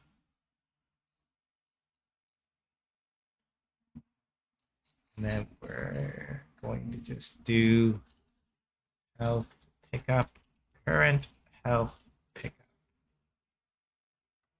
And basically, every time we evaluate the hazard level, if current health pickup is null,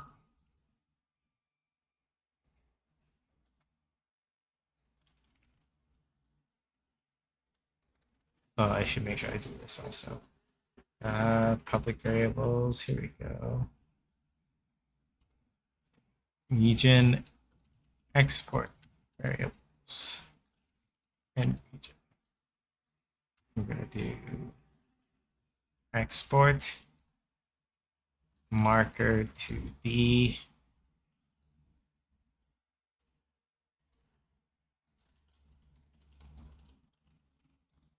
oh no, that shouldn't.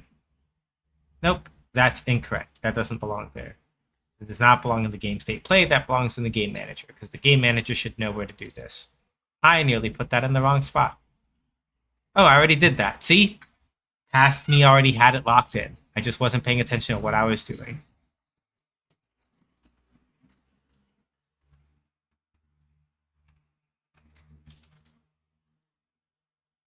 Game manager ref dot.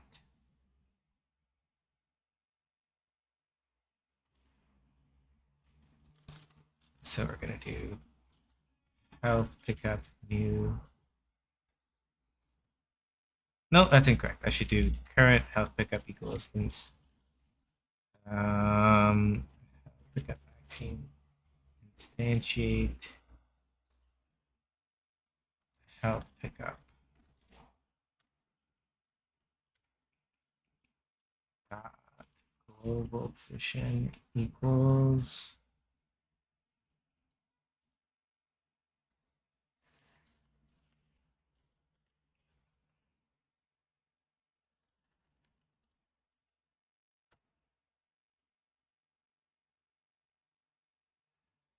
and then we want to make sure that we add,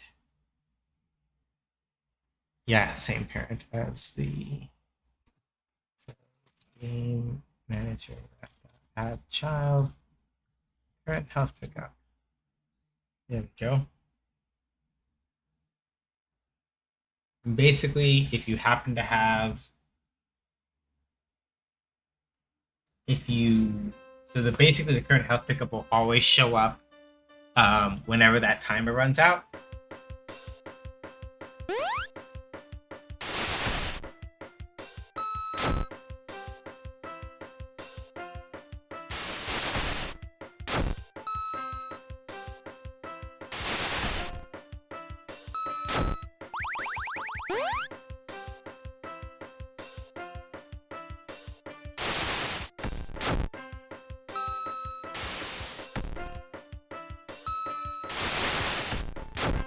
I need them to go the opposite way when they're hit.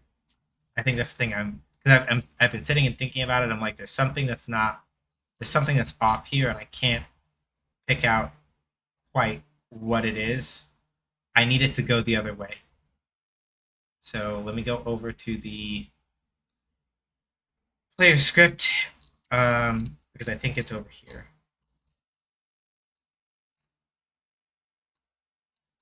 Nope, it's in the enemy script. Start spin out.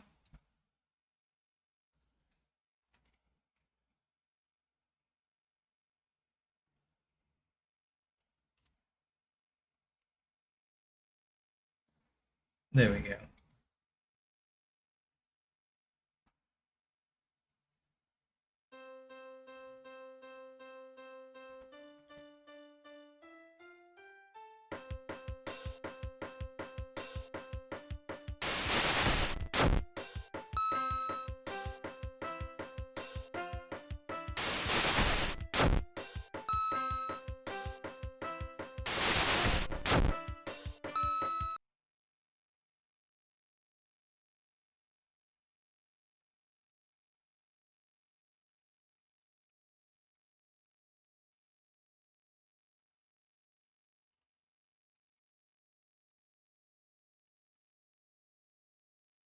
No, wait. It's backwards still. Damn it.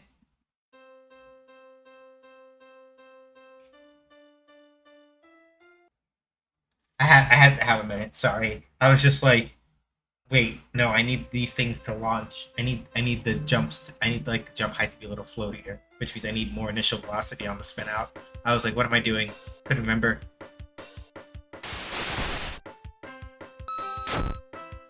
Okay, nope, that's. I did a silly. That's fine. Launch, jump up at like half. That man went flying into the stratosphere. Like, yeah, wait a minute. No, not like this. All right, let's see.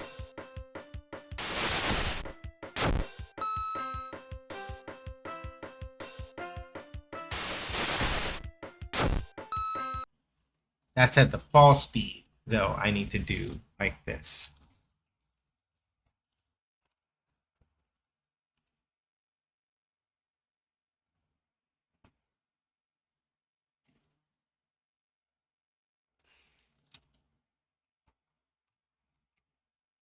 That's at the fall speed does need to be like slowed down some because the idea is that.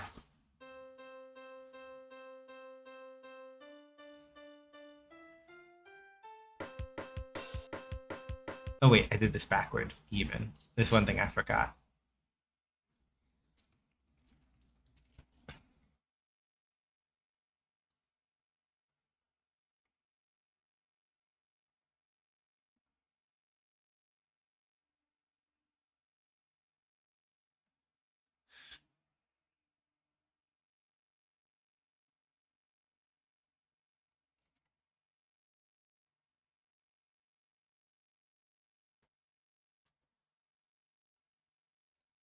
Okay, right. No, no, this is fine. I'm coding into the reaction is that if the other thing you hit is a spinning enemy, then you need to distribute yourself immediately, and then the other enemy does not. Okay, right.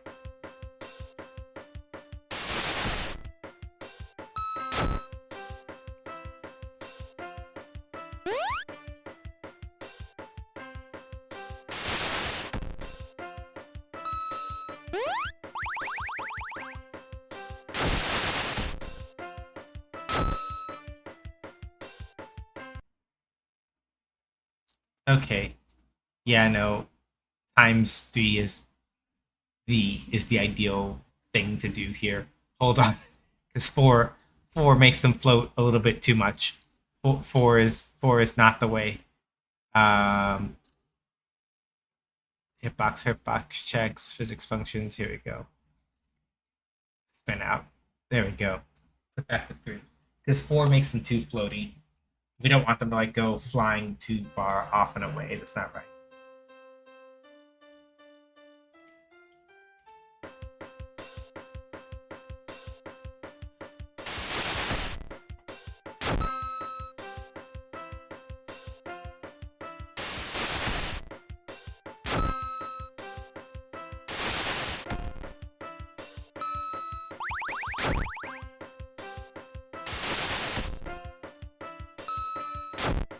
Nah, never mind. It's got to be two because anything else, they start going way. They start going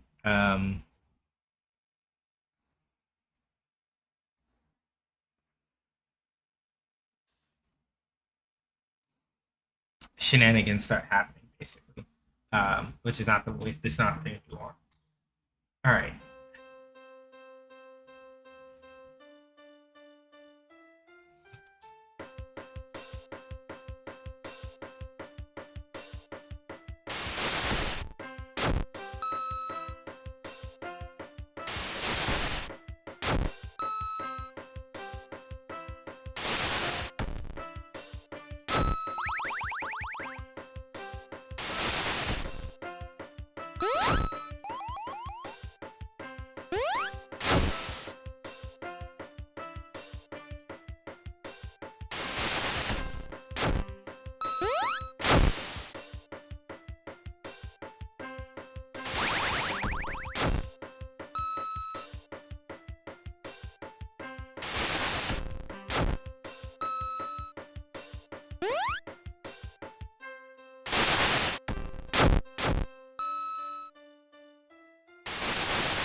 Actually, no. I have it backwards.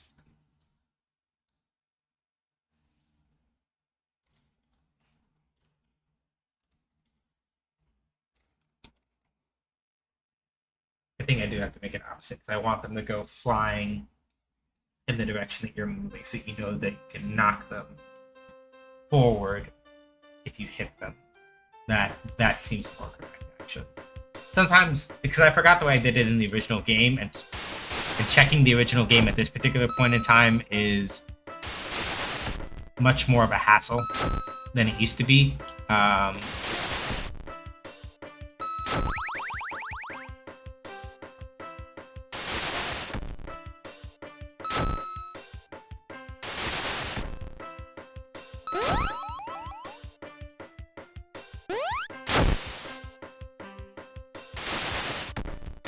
because it involves booting up Unity. Um, it involves booting up Unity. I'm using magic numbers here, and I should not do that. Um, we're going to do exported variables, and we're going to do export public vector to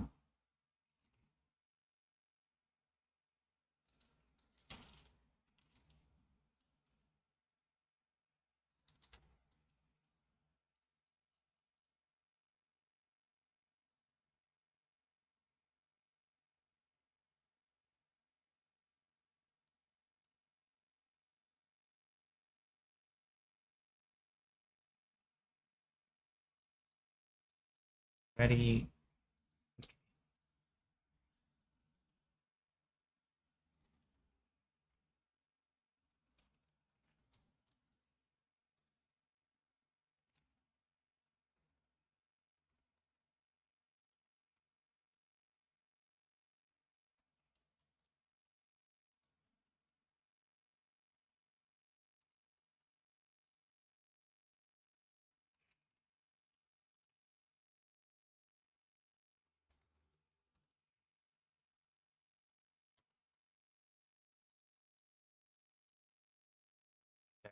Let's do another one. Export public float. And now gravity reduction. Get set equals 0.5 F. And now that should be an int actually. Should be an int. And now gravity divisor is going to be 2. So basically, the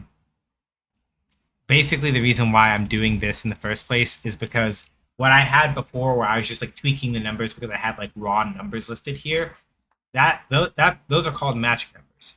And the reason why you want to avoid magic numbers is because if you find a set of numbers that works for you initially, the last thing that you want to have to do is go back and tweak those magic numbers by hand once you found numbers that you like. So rather, if you have to change them in multiple spots, that is. So in this case, now that I've replaced the magic numbers with the variable, I can just change the variable, and then that would subsequently change it in all other spots.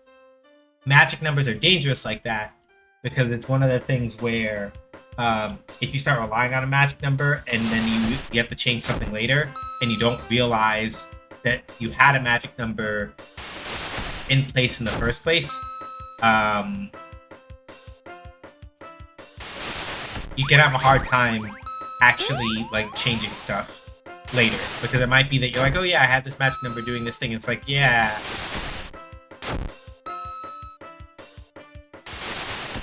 it's cool and everything, but also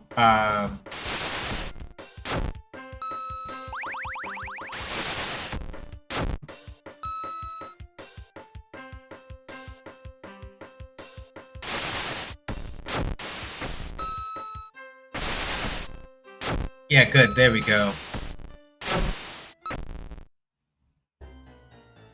I'm pretty sure that we got... Yeah, you got hit by a spinner, go to sleep. There we go. We got it. So now enemies are doing their most basic function. They're doing their other important function, which is if you send an enemy flying, with a rush or like an uprush, then while they are a spinning hitbox, doing spinning hitbox things, they can damage and get rid of other enemies and serve as essentially a moving hitbox until they die.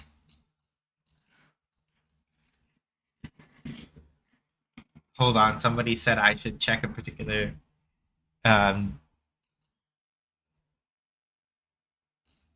let me see something here.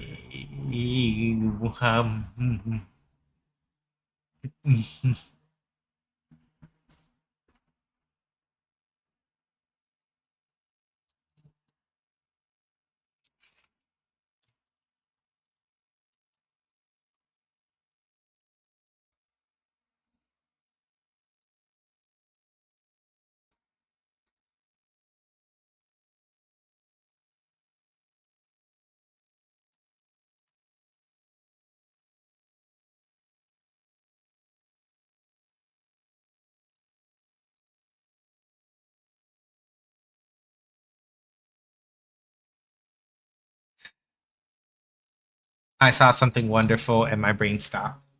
But yeah, we call this yeah, I'm good. It's in a different Discord server I'm in. I saw something very awe-inspiring. Okay. Whew.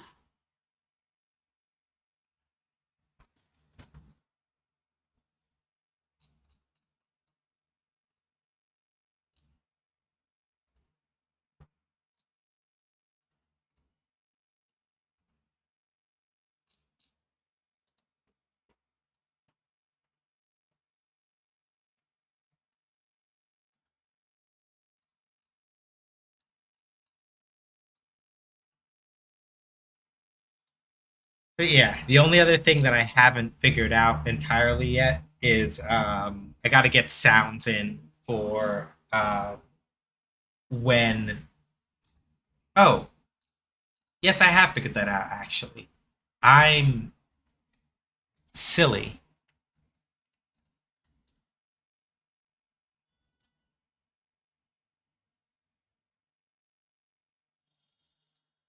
I forgot. Literally, all I have to do. Right, if you're spinning out, that happens. If you contact a hitbox, silly me. I'm like, right.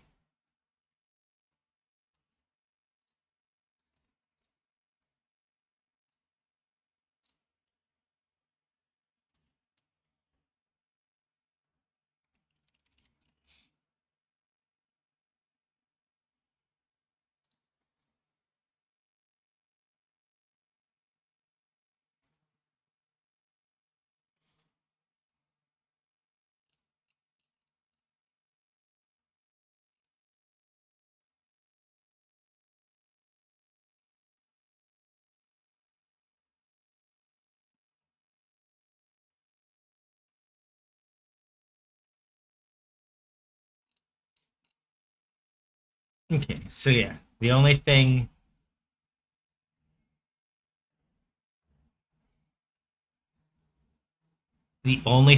that we seem to not quite be able to manage is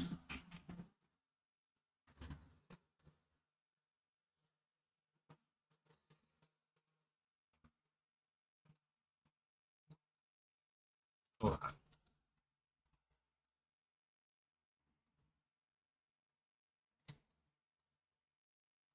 Oh yeah, I just never did it in the uprush state because I'm silly.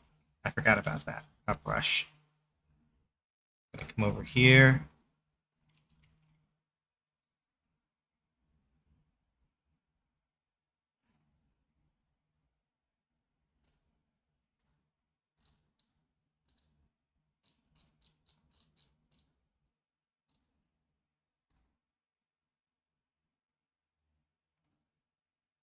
No, let's try this one again.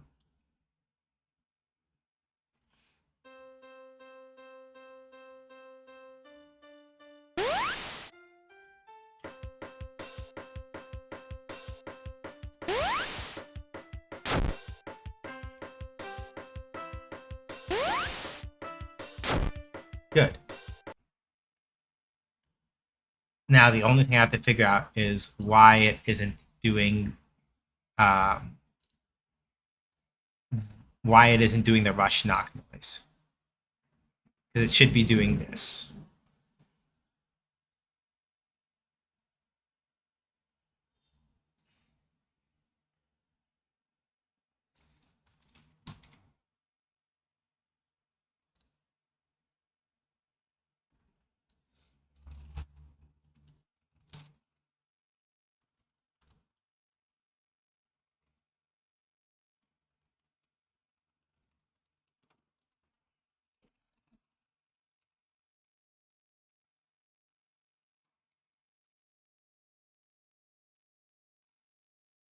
Yeah, let's see that.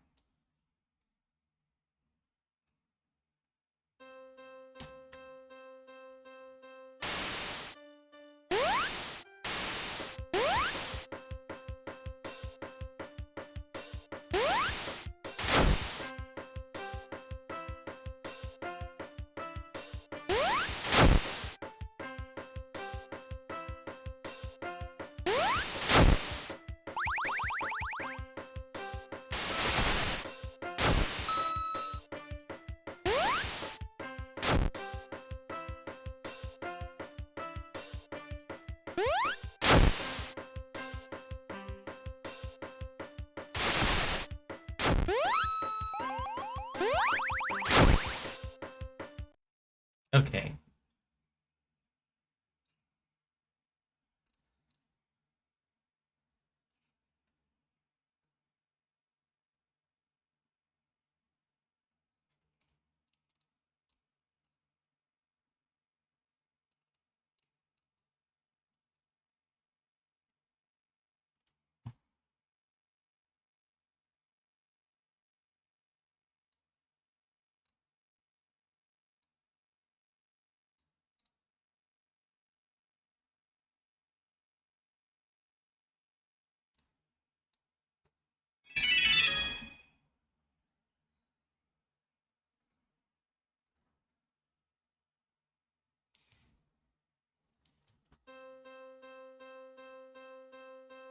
Let me see.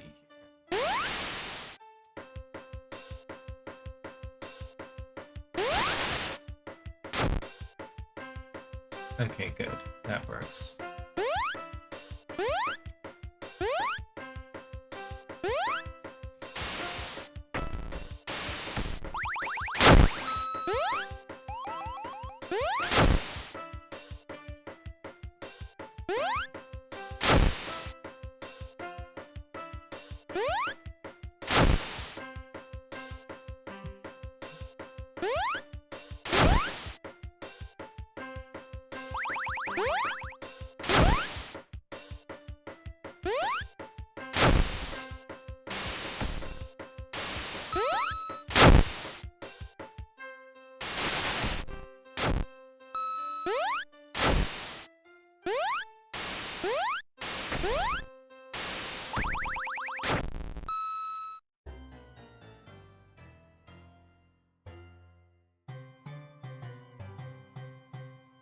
I forgot I could use air rushes to just test, well, to just be able to knock people around in midair.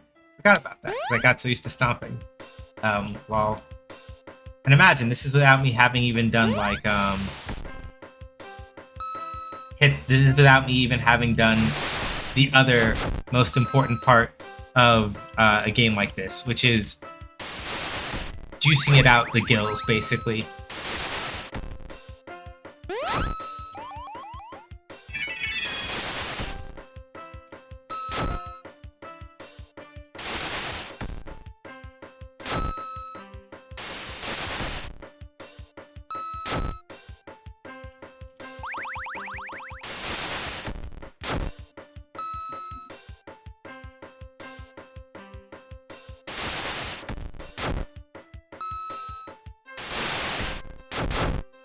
Yeah, there we go. That one might have missed by. Night, Stubby. Yeah, there we go. We got one though.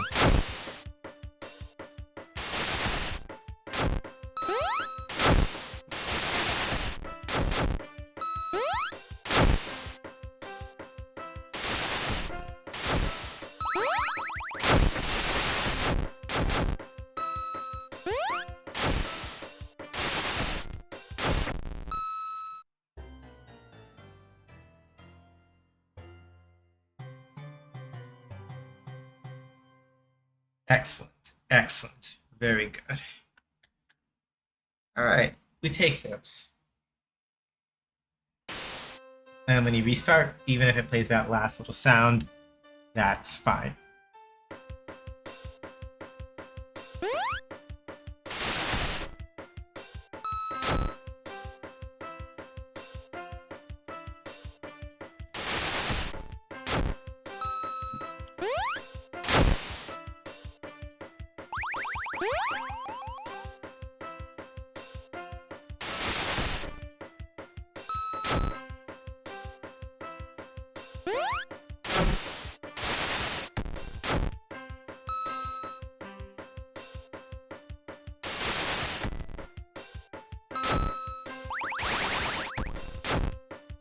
Yeah, pretty much at this point, the only thing that's really left to do is to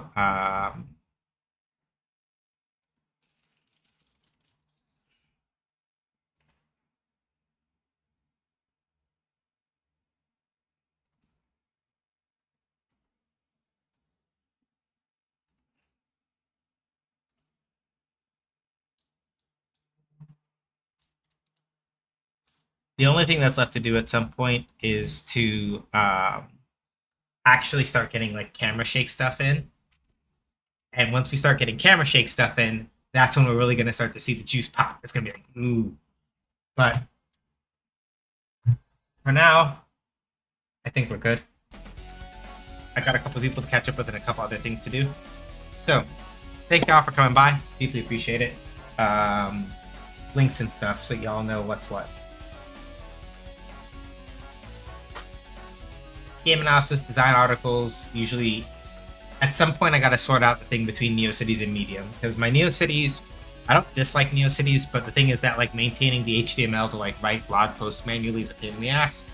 I don't enjoy it, so that's why I haven't done any game articles, and also trying to find a job.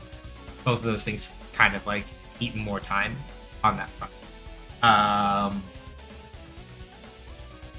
Stream VODs will be up on YouTube as always. They auto load after we're done. Ko-Fi if you want to support me in the stream but don't want to give money to don't want to give money to Cue Ball Suezos, then this is the way. Throne has anonymous gifts for gift giving on there. My card has my other social media links. If you want to know more about the other game I'm working on, Shoot Lancer, I haven't worked on it in a little while on stream just because there's a couple other things that, like I said earlier in the stream, we're trying to sort out. It will be at Play NYC next week, up here in New York City, over at the Javits Center.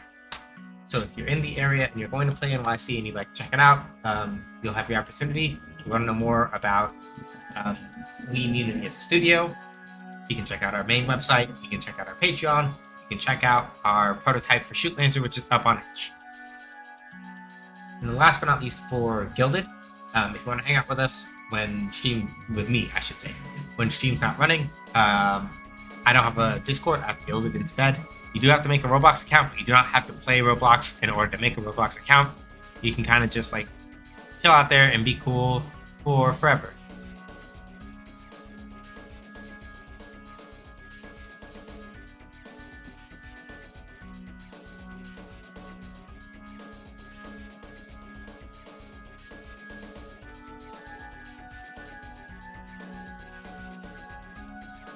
And so yeah, that's pretty much all I've got. Let's see who we're gonna go hang out with. I know that we have been hanging out with Pez a bunch. If he's up, we may consider him. If not, well, we have a couple of options here. And I'm thinking that I may also want to. I want to make sure that like, while I will probably go lurk in Pez's stream just to go give him, some numbers. But if there are other people that I'm thinking we may want to support, then we may want to go hang out with them. I think so. I want to see.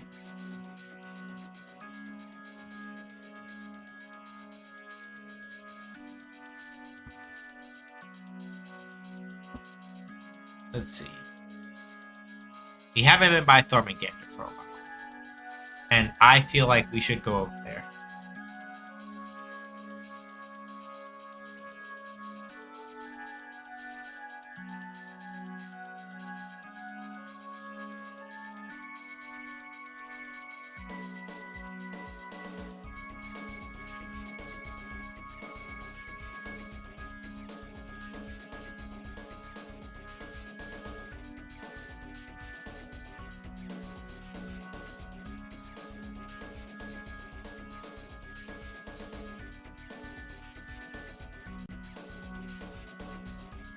So we're gonna go hang out with Thormangander. Let's see what they're playing. I looked and then I forgot. Okay, Dark Souls 1 remastered, all bosses using potatoes as their controller in question. That's gonna be what we're up to today. That's the fun part. So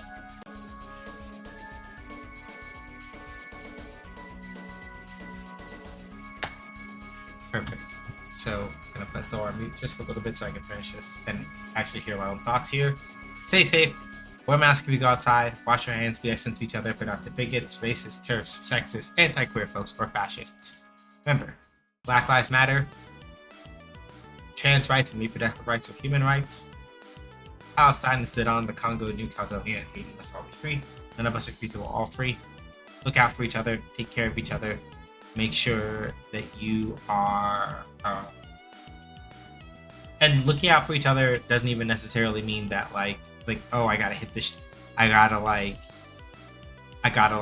streets and be protesting. If you can, and you can do that safely, and you know that the cops aren't going to, snatch you, then by all means, do. But if your thing is no, I gotta work behind the scenes, I can't march, I can't do this, that's fine. right? The important thing is that when it comes to supporting other people, basically the only way that I will consider the quote unquote right way to support somebody is just, are you making sure that you're actually meeting the needs that they're asking you to meet? That's it. That's pretty much it. That's the truth, right? So, thank y'all for coming by. Really appreciate it. We're gonna go hang out with Lemon. Let's see how they're doing with Potato Souls 1. I'll catch y'all either on Friday for more Fighting Friday. Thanks to a wonderful friend of the channel, I was able to get my hands on the Ultimate Pass for Street Fighter 6. So Sagat is now available all the time. So I don't have to like keep burning rental passes on him. We can sit down and like actually lab out some stuff if we feel like it. And the other Year 3 characters will also be available for me to use as they get released. Sunday, 5 p.m. Eastern Time is going to be more Tales of Vesperia Definitive Edition. We will see about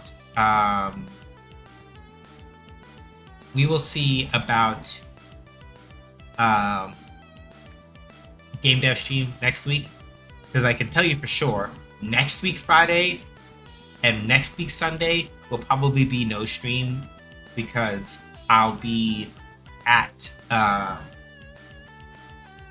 Play NYC, and probably by the time I get back, it will either be well past stream time or I'll be exhausted. So next week, Friday and Sunday, that whole 21st through to whenever, probably not going to be any streams because I'm going to be out at Play NYC.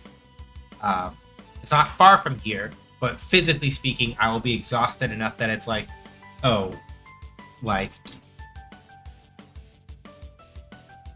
your boy is not going to have the energy to come back and then stream after the fact. Nah, he's going to be knocked. It's not going to work. It's going to be knocked. So, deeply appreciate y'all. Thank y'all for coming by. I'll catch you when I catch you. Take care and be cool. Deuces.